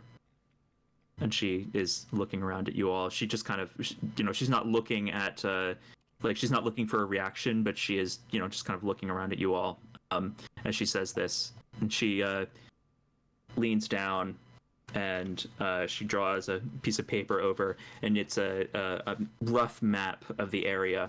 And around where you can tell the southern area of the square is, there is a large X that's been drawn through the head. We've had a couple different people come to us with some interesting reports. It seems that you all have been a little busy. Was one since of you've them a arrived. cat who's a known liar? Yes. All right. Also, by the way, that's Chia and Morvins and Leos. Everyone. This is Oxum. Oxum, this is everyone. Pleased to make your acquaintance. Now, I hope and we that we have can- walked for hours and hours. It's generally customary to offer your guests some sort of refreshment. I'll send word to the commissary that they should make some rations available to you. Or just water or tea.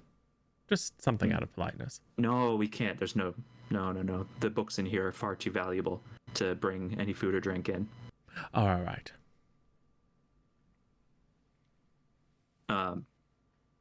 So, yes, we had some reports from a very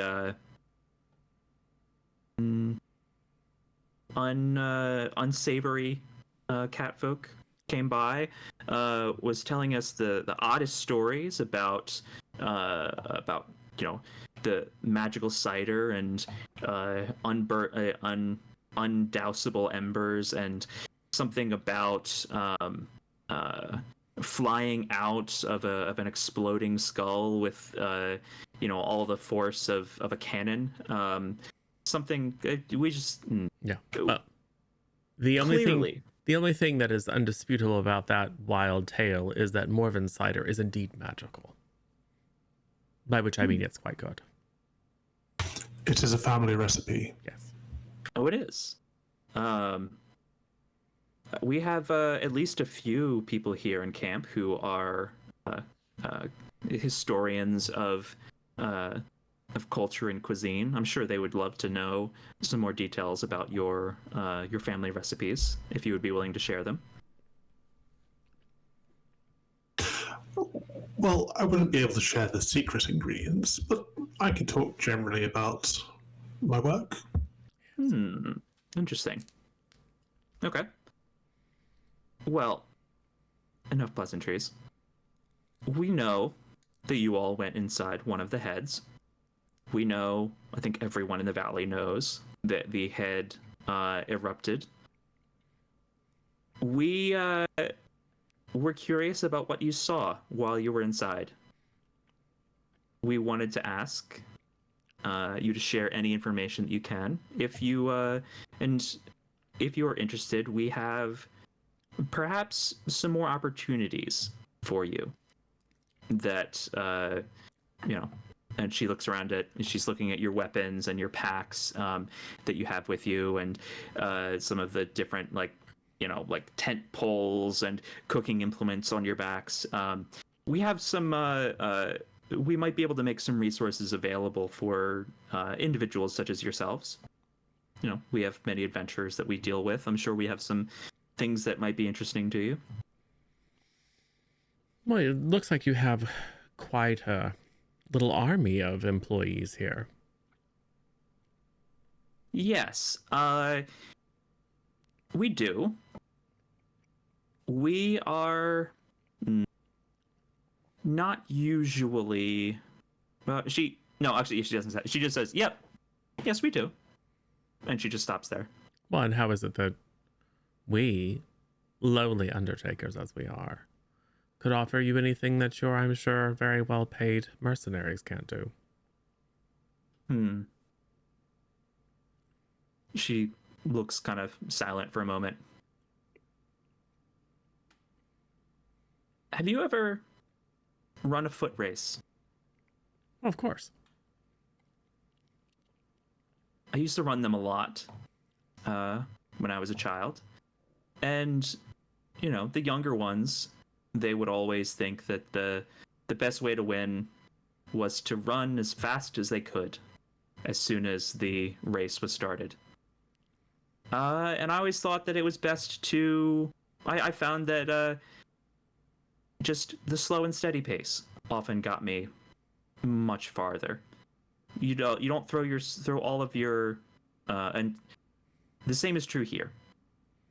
We... and she kind of looks out the window from the center. So we have a fair sized group with us, but let me tell you, someone in my position, the best way to achieve our goals is not to throw all of our resources at it right away. We need to find the right place to apply force. Yes, and expendable resources. She just kind of smiles. Right. Well, I don't know what you think, Chia. It sounds very dangerous to me. I think something more than a bit of food is going to be required.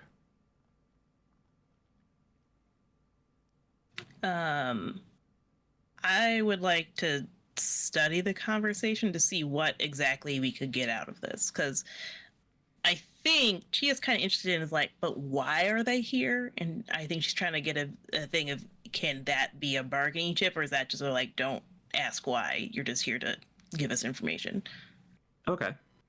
So how are you partaking in the conversation? Are you letting Kenzo take the lead? I mean, I'm letting Kenzo take the lead in the conversation. Okay. Because I know he knows how to charm people and talk to them and stuff like that. But I think I can at least get a sense of what her tack is here, I guess, other than Okay. Wanting this, like, how far can we go? Of course, I got a 1 and a 3 in my study, so I'm going to blurt out something entirely inappropriate. The title of the book you see next to you. Ooh, Is it an original a printing? book. Oh yeah, it's just like, oh, and would you have access to the library? Which everyone else is like, I don't care about the library. Yeah. So I'm thinking like she and Kenzo were probably like in the middle of discussing the finer points of her kind of ham-handed parable, and how it related to the current situation. And then you are like notice a tome that's on the desk. And it's like, oh, is that is that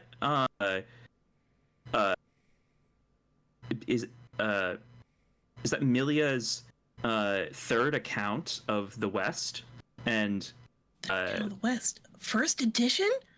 Is this an original? oh yes. This a little bit of pleasure reading. But it's and she opens it up. It's even we tracked down the author, Milia herself, and got her to sign it. Would you like to take some time and look at it?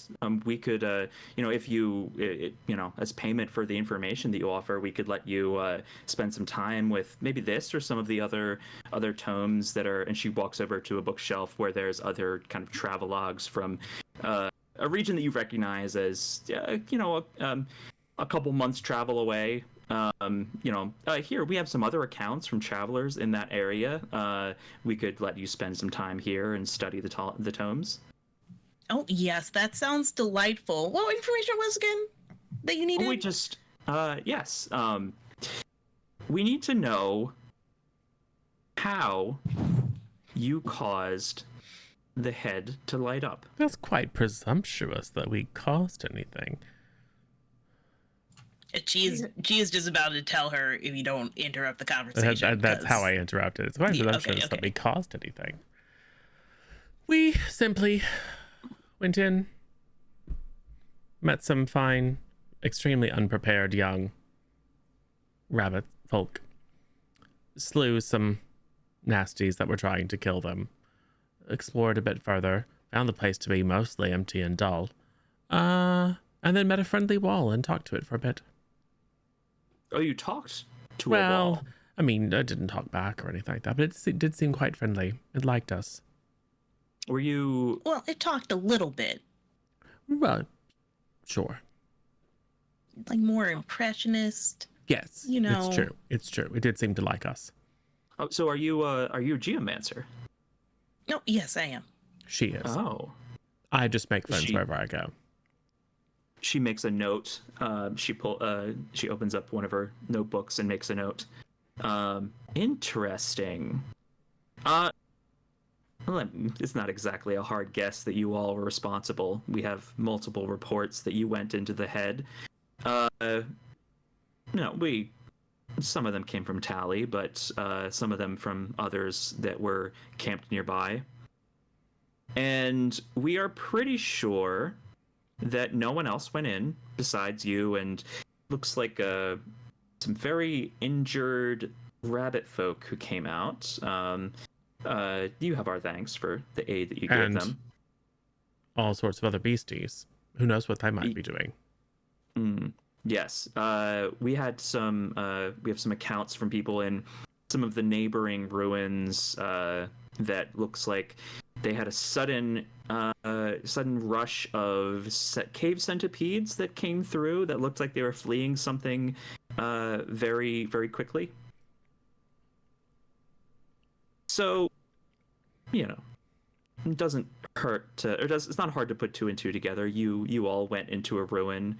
An hour later, you come back out, and it goes up like a flare. Well, it was kind of the other way. Something to be happened. clear, I think if one is attempting a scientific, and this is something I learned from Chia, if one is attempting to be accurate, one might say that we were there when something happened. And that something happening was that it got a little bit toasty in there and we had to come out.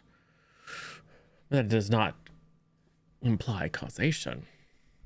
It's simply two things that happen at the same time. Now, it is possible that the friendly wall decided to heat things up, but it didn't seem like it wanted to harm us. So I would think that perhaps it didn't decide to make the entire thing very hot. So maybe it just was lonely. Straight. You were saying that you went in, you did nothing, you talked to a wall, and then it all started activating on its own. Well, we went in, looked around, and there was a sound.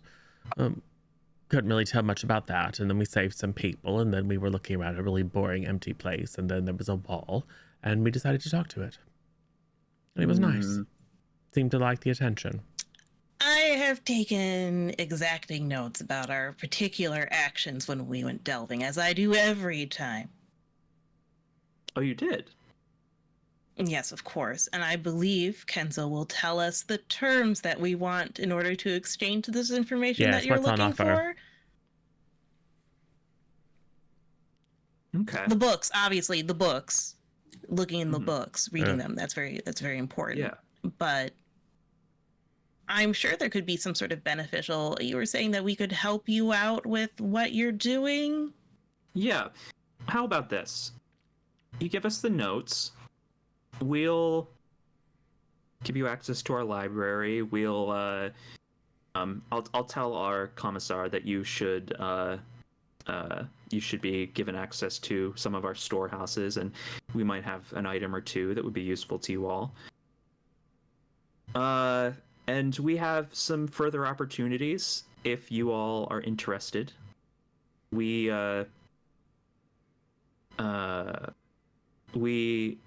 have some jobs that need doing that you all may be suited to. Do they involve charming architecture? Charming? Maybe. All right. Because that appears to be the one skill that we have that you might lack. She walks around to the other side of the table where there is where the map of the whole region is. So we have reason to believe that no, that's the wrong way to I'm sure that this is not your first time delving into ruins like these. Of course not. There are always guardians of the ruins, the relics, undead animated creatures from the old Imperium defending them. We make it a policy to never enter the ruins until we are thoroughly sure that we understand the risks. We are trying to capture one of the relics, or the relics. It doesn't have to be a specific one, but we need to capture one for study. We need to find out if there is anything unique about the defenders of this particular institution, or this particular ruin. So we are looking for someone to bring us intact and functioning one of the defenders of the ruins. We also, I don't know if you've had any opportunities to talk to any of the other camps that have sprung up. We are particularly concerned about the goals of one of the other camps in the area. And she points to the northern edge of the ruins. The Stonebreakers. We are concerned about their goals and what they might want to do with the contents of this ruin. We are interested in preventing them from gaining control of anything that might be inside. We do not have the resources to challenge them head on, but we think that it may be possible to identify some among them who are amenable to our way of thinking. and could be brought to our side. We would obviously be found out if we went and tried recruiting from their group ourselves. Our faces are known to them, but you all are unknown entities, unknown qualities. If you could find someone in their camp who could pledge support and aid to us, we might be able to bring down the Stonebreakers entirely. And I cannot say more, but believe me when I say that it would be very advantageous for everyone if we prevented them from getting access. Well, they're already making their way to the center, aren't they? Yes, they've made strides, and that's why part of why we are so concerned. We did not expect them to be making this quick progress. Have you all tried going into the center yourselves? No. Good. Please do not. Believe me, you'll find the journey more difficult than you expect, and you are not prepared for what you find there. Can we be in the background contemplating, like holding their poleaxe next to the bookcase? Just like, I wonder if I tap it on the bookcase, will it ignite again? Absolutely. Are you doing this? Are you like actively tapping it? Like, are you giving it the good old tap tap again? No, they're just holding it, just like thinking about it, like maybe if I move it close, but not actually tapping it, type deal. Okay. One moment. So what you're saying is you're not actively trying to set everything on fire, but you're thinking about actively trying to set everything on fire. Yeah. Yeah, that's it. Manifesting. Yeah. So are you? This seems like an action roll. How are you going about this?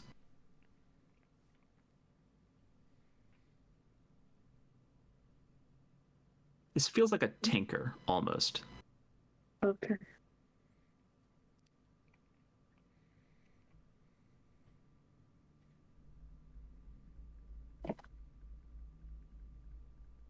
So for 0 boxes, that's 2d6. Take the lower, right? Yeah. Okay. It's a 3. Okay. And Morvins, what are you doing while everyone else is having this conversation?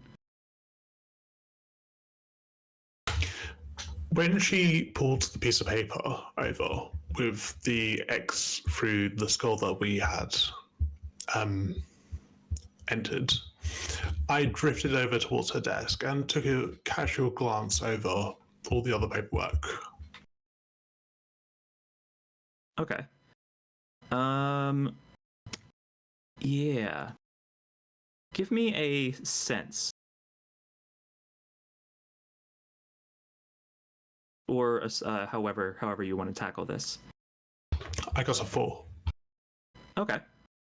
And I'm going to say that because of what's about to happen with Leos, you get some extra effect from this. So you get a little bit of an extra window to see what's going on. Leos, as you're kind of you're hitting the staff against the polearm, kind of you're waving it around, moving it closer to some of the more magical objects. There is another flicker. Not it passed by that one particular bookshelf that holds some historical records and some boxes that look like they held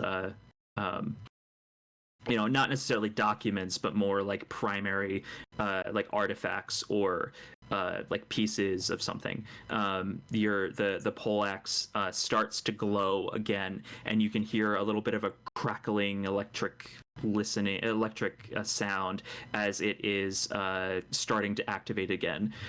And you know that you have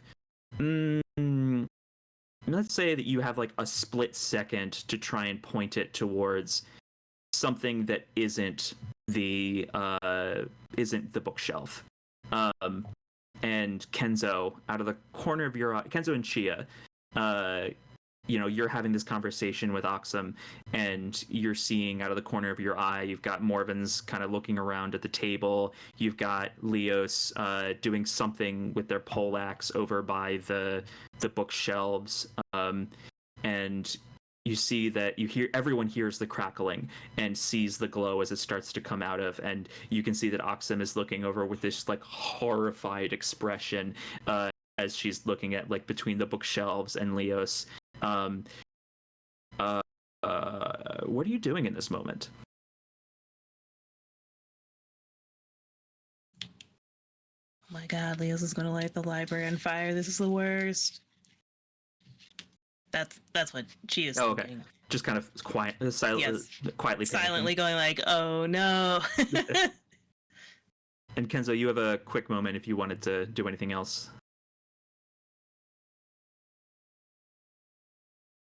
Oh, I think you're muted. Yeah. Leos, let's not be bad guests. You should move the sparkly away from the flammable, if you don't mind. Mm-hmm. So, there's a good ogre. As Kenzo is trying to manage Leos and get them away from the flammable materials, and Oxum is coming over and is checking everything and making sure that nothing is on fire and smoldering. Morvins, what you see, you already rolled, right? You got a 4? Or am I misremembering? What did you get? I did, yes. I got a 4. Okay. So, what you can see is that on the there is a note that is written on the map next to where the X is drawn through, and it says premature release, and then a question mark drawn next to it, and then there's another scribbled note that says see record, and then it's just a bunch of like shelf and tier numbers, and it's pointing towards some specific like record that is in the library. And as you're looking at that, Oxum has satisfied herself that nothing is at risk of being on fire, and is looking back and forth between Leos and Morvins, and excuse me, and she rushes over to the desk and she starts rolling up the scroll with the map on it. For a group that has been priding themselves on politeness, you all seem to be rather nosy. Well, you just offered us access to the library, and that was an accident. The legendary weapon sometimes has a mind of its own. Yes. Please take the weapon outside and leave it there with one of the guards. Well, that means Leos has to be outside, because Leos isn't leaving their weapon with anyone. Yes. I mean, I don't care if you stay or go, but Leos, was it? You're gonna have to take that weapon outside. This is what you get for trying to set things on fire in a library.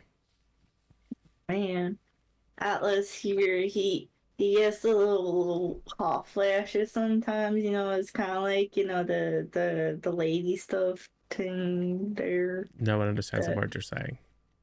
Yeah, cool. The weapon has hot flashes? Yeah, he went to a little dirt pool thing, got a little wet, so he chilled out for a bit, but then he dare go.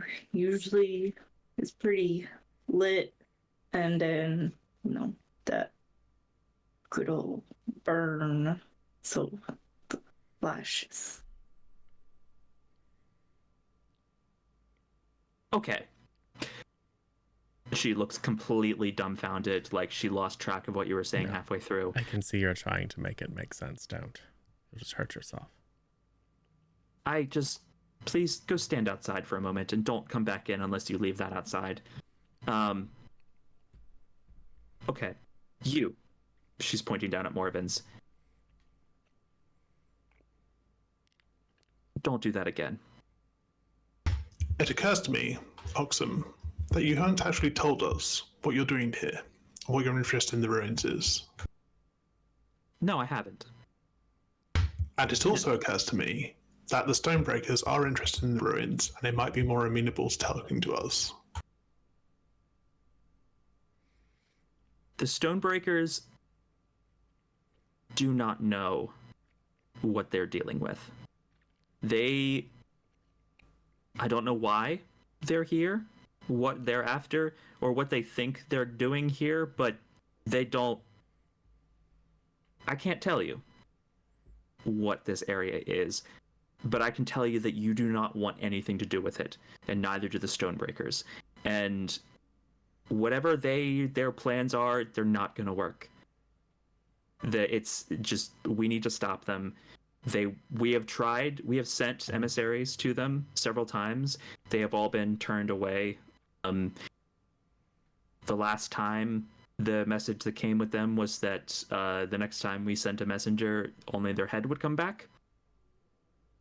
We are very concerned about their intentions with this area, and we consider it a major goal of ours to make sure that this area remains undisturbed. Now, are you all willing to deal, or is this conversation finished? Well, we should probably have a conversation amongst ourselves without prying eyes and ears. Yes, well, Good the door drink. is over there. All right. Pry yourself away from the dusty old tomes, Chia. Right.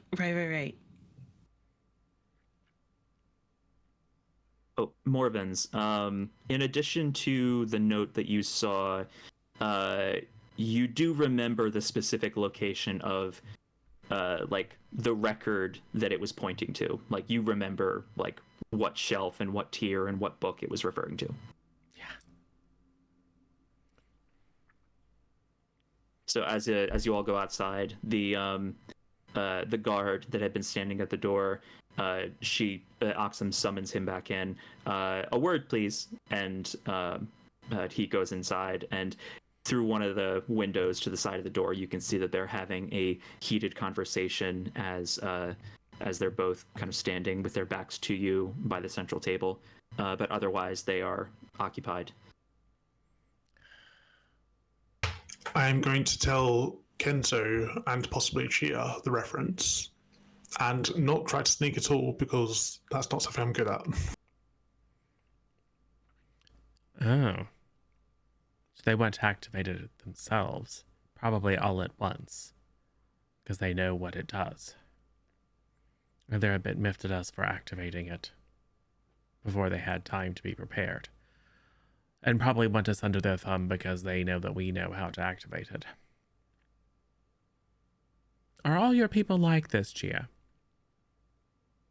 Well, I mean, each Officious and monastery is a little unpleasant. different. Well, that's a little over the top, don't you think? You were in the room. It seemed like a reasonable conversation with someone whose library was almost burnt down. Oh, But it wasn't.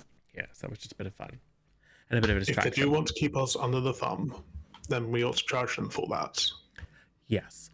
So, what do you think? I have not much interest in going and trying to capture some ancient guardian. Seems rather dangerous. And I saw some big strapping folk here that are their employees that should be able to handle that now. What we could do is we could accept an engagement from them to go and infiltrate the Stonebreakers, and at the same time go figure out if the Stonebreakers are actually easier to deal with. The Stonebreakers are like, oh, actually, we're quite friendly and nice. We just don't like that one cat, which is understandable. Then maybe we wind up making ourselves more allies.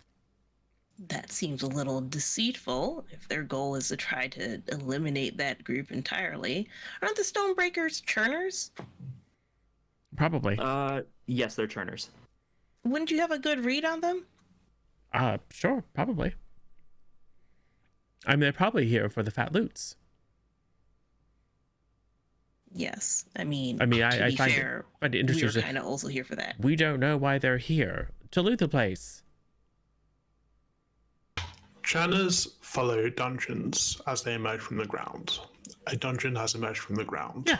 It's normal for them to be here. Not a mystery at all.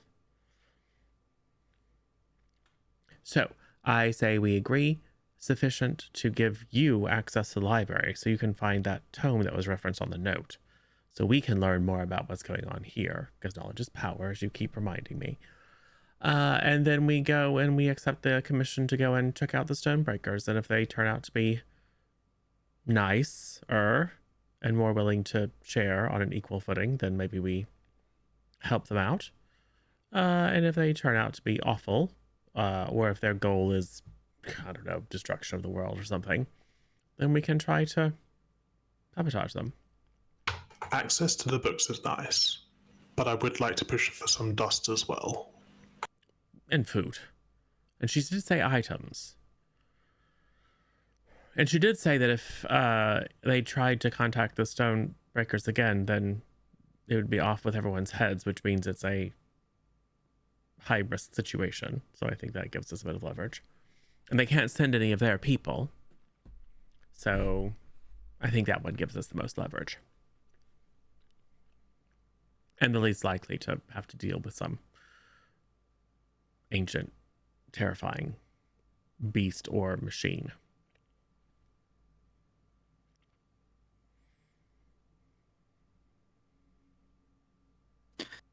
It's about this time that the door opens and you see the guard come back out. And, he doesn't even look at you all. He just kind of stands to the side and closes the door again. And he says out loud, Did she give you a dressing down? She told me that I had several improvements to my work performance that needed to be made. He is looking very pointedly at Atlas.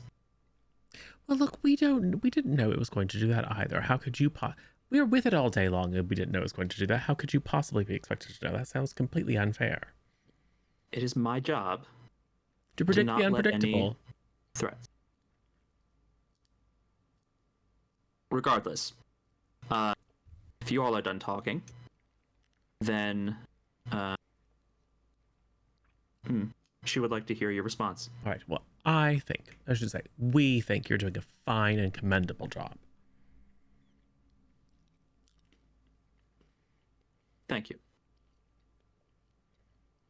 And he just opens the door again. If you ever need a shoulder crying, I'm right here. I'll bend down for you. And then we can go to the bar and get some drinks, and it'll be good night. Good night indeed. Sure. Maybe.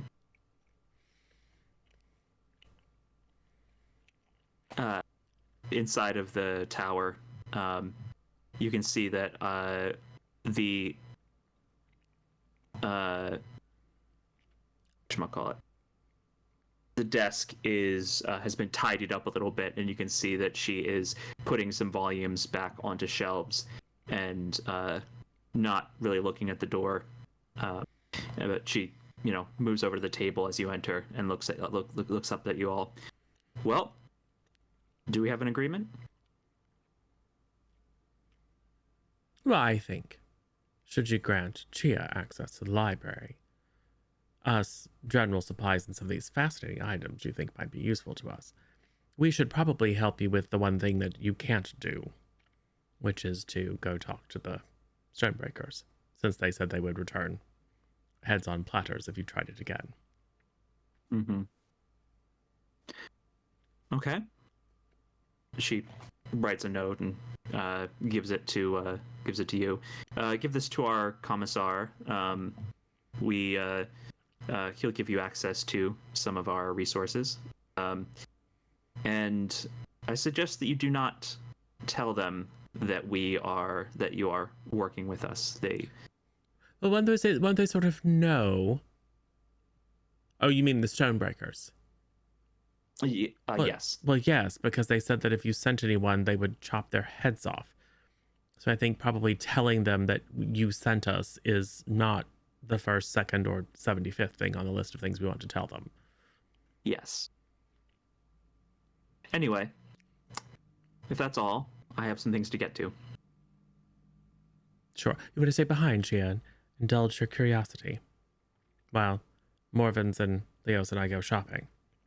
Or do you want to come along shopping and come back later? I could look now if that's fine. Or do you want us to wait for you?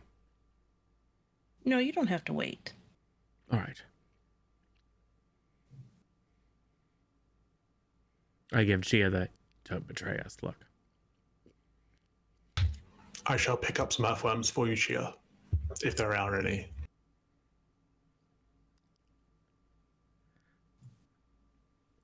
Sounds great.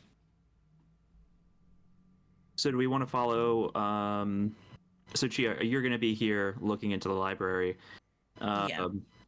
What's your main focus going to be? Or like, what kind of information are you looking for? Are you going straight for that tome that Morven spotted, or are you looking for other information? I want to look for other information first, because I go straight to the tome that was listed on the thing, and she's there in the library. It's going to be a little awkward. Makes sense. We're just going to casually look through the information as we spiral our way towards the location that is there.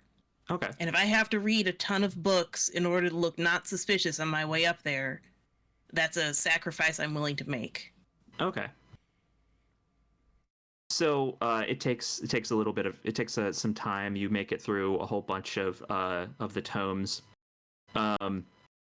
As you're making your way through, grabbing a volume here and there, going around the tiers and up. There are books here that you have never even knew still had extant copies, that like rare tomes, very captivating tomes, ones that you've wanted to see for a long time. As you get around to the bookshelf that here has been your true purpose the whole time, how are you gonna? Are you just grabbing a book and trying to pretend that it's just trying to pretend that like, oh, you happened to grab that one particular volume, or are you trying to be sneaky about it? Well, I'm not good at sneaking, so I guess that would be funny. So, I will try to be sneaky. Well, I guess it would definitely be more of like oh, I'm looking for an interesting book. Oh, this is the one. So random kind of thing. Okay. So how do you want to approach this? Are you trying to do this with sneak, charm, study? I like study. Okay. As I'm studying things, and I know she's looking for that, so we can see if we can get bad at that. Oh, a 6. Okay. So you are able to grab, there's a couple books nearby it that look like they're on similar topics. So as you get closer to that bookshelf, you can see that all of the books on that shelf are personal accounts. They are they're written by chroniclers, and you can see that the one that you've been looking for is the equivalent of like somebody's thesis, exactly. Like they had done a lot of historical work trying to piece together parts of the parts of all of the different works that they had read for one particular purpose. And there were a couple of tomes. One of them was on, the waning days of the old Arkan Empire. Some of them are, catalogs of known artifacts that had been retrieved from other ruins. And then there was this one volume on. The title is kind of obscured, but you can see that it says. I don't have a title for it. It looks to be a record of speculations on the existence of or speculations on rumored objects. It's very more flowery academic language, but it looks to be a volume on someone trying to track down basically folklore, like weapons and objects and relics of folklore.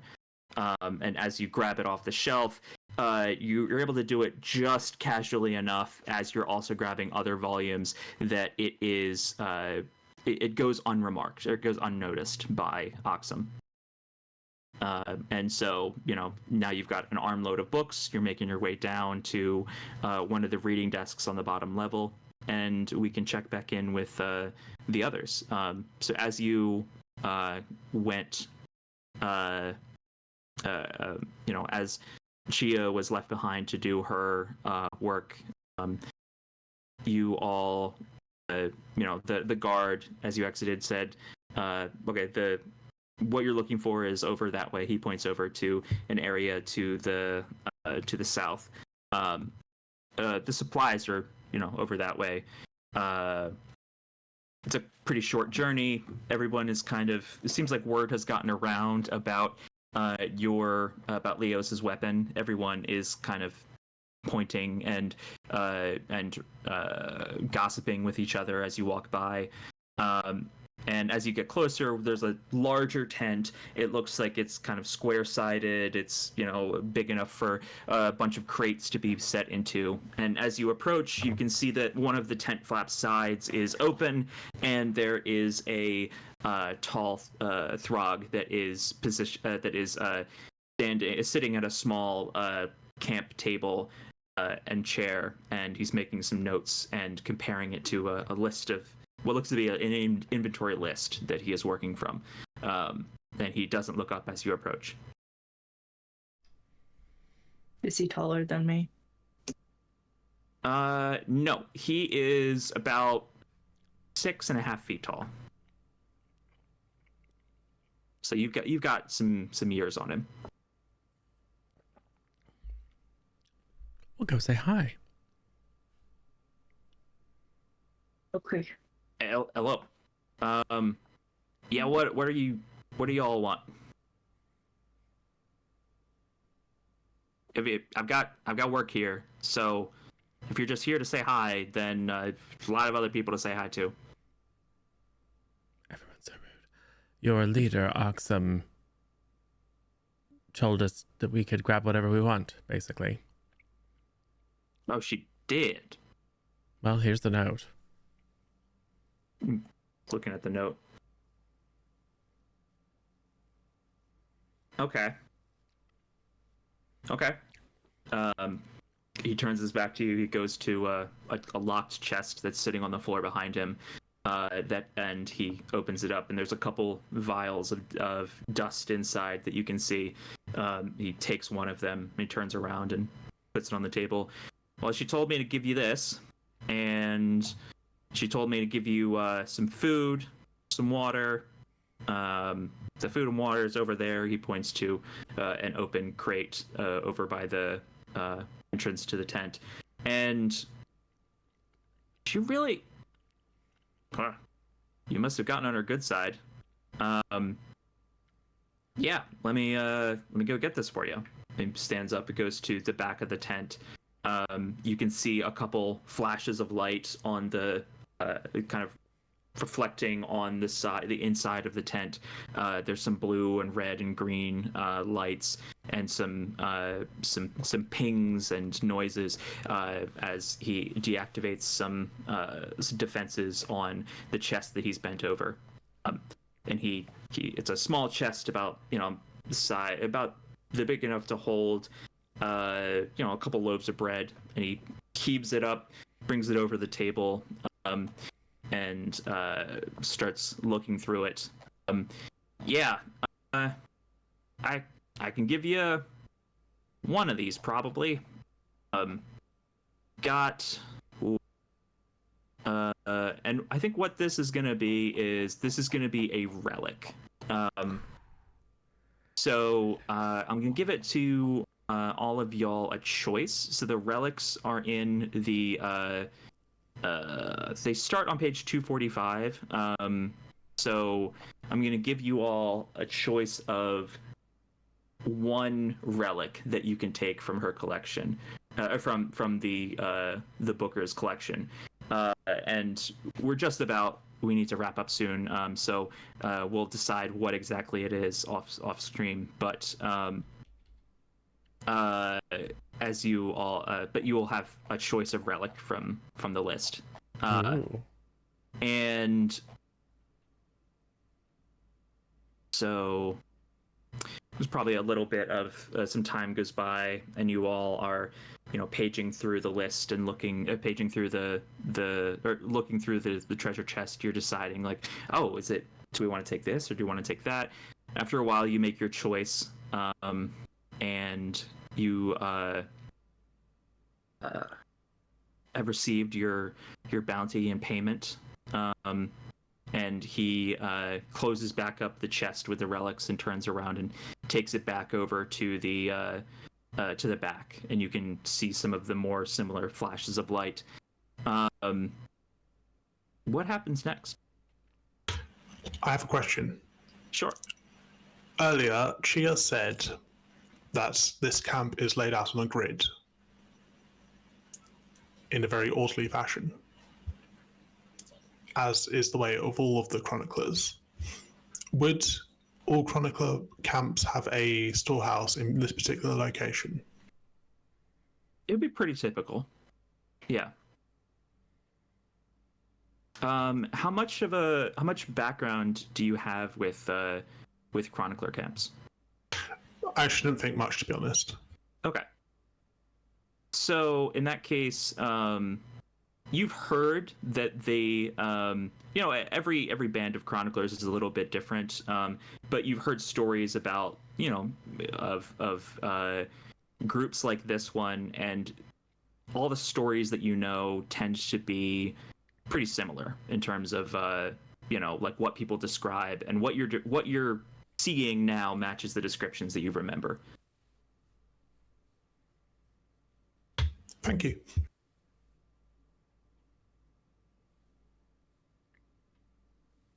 Okay. So I think, as some time goes by, are you all going to head back to the tower, or like how are you all going to meet up again? Like, did you have a plan? I assume that Chia is going to stay as long as until we fetch her. Okay. So I think we would head back to the tower. Okay. As you head back to the tower, Chia had some time alone with all of the books that you had collected, and specifically the one that you were very curious about. What have you been doing this whole time? Oh, I've been reading the books, obviously. Okay. Probably starting with one that I picked out that earlier that I'm like, oh, this is personally interesting to me, and then reading that, and maybe another one, and then picking up the one that was the one that the group was interested in. So as you're doing this, every now and then there is the Oxum walks around. She's not like standing over your shoulder, but she is like glancing at the books that you've chosen as she walks by. She's not saying anything. She just kind of looks at you, and is basically just making sure that you're not getting yourself into trouble as you are looking around. She's kind of wary of you and your band. So Hmm. Yeah, you said you got a 6 on the previous study, right? Yeah. Yeah. So as you finally make it to the one particular book. What it is a, as the title seemed to say, it was a record of almost folklore of the what would be considered now to be folklore of the old empire. And it was written by someone who had a particular focus on the kind of the magical development side of things, that there were certain spells that the Empire had been researching in the very wane of in the last couple of decades of its time. There were a bunch of different artifacts that they had developed in that time, and they had been tracking some of the they've been tracking the movement of the stories that people tell about those artifacts over time. That there was this one spear that they had made, and you could see that in this region, in the centuries that followed, there were legends of a magic spear that appeared here and here, and whoever wrote this was tracking the movement of this object over time. Give me a study roll.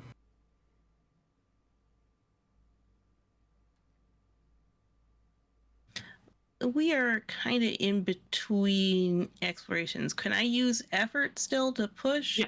I presume. Yeah. Okay. I presume it would just not refund because we aren't really resting. I'm gonna say that this whole session has been one expedition, and so you get effort. You reset everything. Okay. Between expeditions. Cool. End result is a 5. Okay. So as you are, what you start doing, you don't even really realize. So one of the things that you started doing, because the author didn't do it and it would have been helpful, is that you started drawing a map. You started drawing you were mapping out the regions that he had been following objects in. And one of the things that you realized was that this area that you're in was one where there was never any reports or any legends of objects. That seemingly this was somewhere that no one ever encountered or told stories about any objects. But however, there in the very back there's an appendix, and you realize that you realize that the appendix contains stories from this area specifically. Those stories tell the tale of a ruin that had appeared in this area, and the stories tell of several enormous explosions that occurred, and each one of them several weeks apart, but that the area itself was so overrun with monsters and with relics, with protectors, reanimated corpses of the old empire, that no one had ever been able to get close enough to see what was making all of the commotion. Just that a ruin arose, and that at a several week interval there had been stories of some kind of energetic event, and then everything went away. And that appendix, it seemed like it was just, there were other stories as well, stories about monsters and strange things that happen, but there weren't any stories about objects or weapons in this area, and that's the only one that in this kind of area of the world that seemed to be true of. So as you are puzzling all of this out, you have your map that you're writing on. There's at least the Oxum passes by 2 or 3 times while you're drawing the map and sees that, what you're drawing and the part of the book that you are looking at. And then on the third time, as you are kind of putting some of the finishing touches on your notes, she stops behind you, and she puts a hand on your shoulder. I trust that you remember your training, that there are some things that are best left undisturbed. Yes. And she repeats probably some passage of the chant that is part of that training. Yeah, and she responds with the next few verses, and it is a beautiful kind of like a reminiscence from a philosopher on the importance of preserving but not disturbing the past. And then she keeps walking on. And it's about then that the door opens and the rest of the party walks in. Oh, finished shopping already? Yes. You've been here for hours. Hasn't been that. Looks outside. It's super dark outside. Yeah. People are starting fires. Don't worry, time flies when you're having fun. Although Always sometimes true. it doesn't. Sometimes Veal it says from the crawls. door. I have to say, I'm finding this camp place more stressful than fun. What do you say we get out of here? Make our way to the north. Meet our new friends, the Stonebreakers. Well, I find it super homey, but to each their own. I'm sure at some point she has made copies of the notes of what happened, so she doesn't care if they have the original or copy of the events that we did that one time when we made the head explode. Did you share all the details, or do you share what up to the point where we made friends with the wall and there was glowy stuff? Oh no, it's the entirety of the notes, of course. That was part of the deal.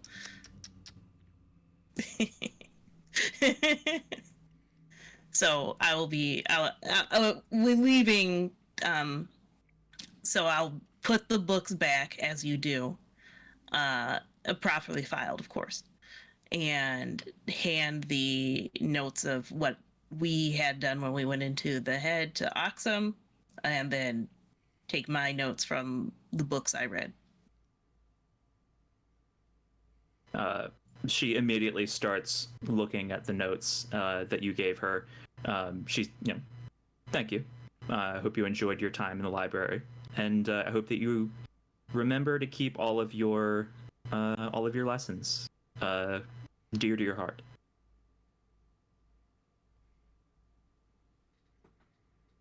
And as you all come out into the light, or into the night, there's lots of cooking smells that are popping up. People are starting fires. You can tell that people are gathering in in kind of the canteen area, lining up for kind of the communal food if they don't have their own food that they're dipping into. And we can probably call it there, as you all have managed to get information and movement forward from one of the factions. You're heading, we can kind of close out, you're heading north away from the Booker camp to find your own campsite to set up, and give you in the right position to head around to the Stonebreakers when you have your next chance. And as you all are walking into the night, camera fades to black. With a cat Cool. trailing us in the shadows. Oh, absolutely. He is never more than a 30-second walk away. Jeez. Cool. Yeah, so I think, so for next session, for your expedition, you were paid in, you got your payment of dust. You all got some experience for completing your expedition. off stream, we can discuss a relic that you all want to have, and most of the relics are set up to give you advantages in tactical combat, and we'll talk about a way to make one of these relics work for narrative purposes, but I don't want to take up stream time with that. I think we had looked into some of the relics because I think camps start with a relic. I don't know if we did or not, or if this will be our starting one. Up to you, Yeah. but I think we pulled out a pretty good list of the ones that aren't combat related. Got it. So there are camp fixtures, and I think those are separate items from the relics. Oh, okay. Different. Okay. I just thought the relics were camp fixtures. Very well. The camp fixtures start. If you would rather have another camp fixture than a relic, then that is also perfectly fine. Yeah, we should decide what our camp fixtures are first, if we did not already. So let's go around and do our wrap up. We could start with we'll go opposite way around, starting with Zero. Tell us about who you are, where to find you, and whether you thought you made how your character advanced. Yeah. So Zero, Michael, whatever. As Kenzo. You can find me here, and we'll have more stuff. I'm sure we'll do more Cowboys and Cthulhu soon. We'll do more of this. This is the next one of this is what, Thursday, Mish? Yeah. So after I get back from my trip. Cool. So more things to come. And in terms of negotiating, and lying without lying, and using the new ability to tell people are lying, to trick them into saying things, so that I will gain additional insight into what their motivations are and what they know. So yeah. Cool. Hi. Hello, I'm Twilight, and I have been playing Morvans. And I thought that session went rather well, to be honest. You didn't die. Didn't get hurt. Mm-hmm. Cool. Sin. Hi, I'm Sin, or Sinful__potato on Twitch, Instagram, Blue Sky, YouTube, all that fun stuff. I've been playing Leos, who definitely almost didn't set a library on fire. It's cool. But on the side note, maybe Atlas is getting better and we'll start creating bigger fires, and then fire stick. It'll be wonderful. It'll be great. So much fire. Lovely. Yeah. That's me. Mish. All right, I'm Misha, or Misha_3 here on Twitch, or at MishaWea on Tumblr. You can look at the Discord for fan arts and stuff. Those are always fun. Or clips, if you didn't watch an entire other thing, but you want to see what I thought was funny. Let's see. As far as the character development, I think it's really only did you fulfill at least one of your ideals, but I feel like she expressed her heritage, background, or beliefs through her actions. So, having a good time. By being truthful, whereas I expressed Yes. mine by trying to not be. It's fine. Entirely at odds. It's all right. It'll work out. We probably won't cause any more explosions. It'll be an interesting conversation to have when Kenzo realizes just how much information Chia gave up. It's fine. It's fine. We'll be all good here. It's exactly what we bartered for, and I did so much reading it. It was great. And Cool. yes, I'll be here on Thursday for more of this. Awesome. So I'm Chev. You can find me around in people's chats, or I stream myself playing Mahjong, which is a card game a couple times a week, with some cat cam and chill music. And so if that sounds like your jam, then we would love to have you come hang out. Otherwise, I think we've got one more session on the books of this archaeology adventure, And we'll see how things go then. So thank you all for listening, and I hope you enjoyed it. Yeah. We've got, let me see. What's next? Choosing a raid?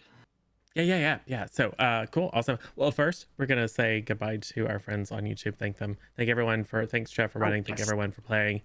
And thanks everyone for being here in chat. And, yeah, we'll say goodbye to our friends on YouTube, and then we'll come back and do our raid. All right. Bye, YouTube.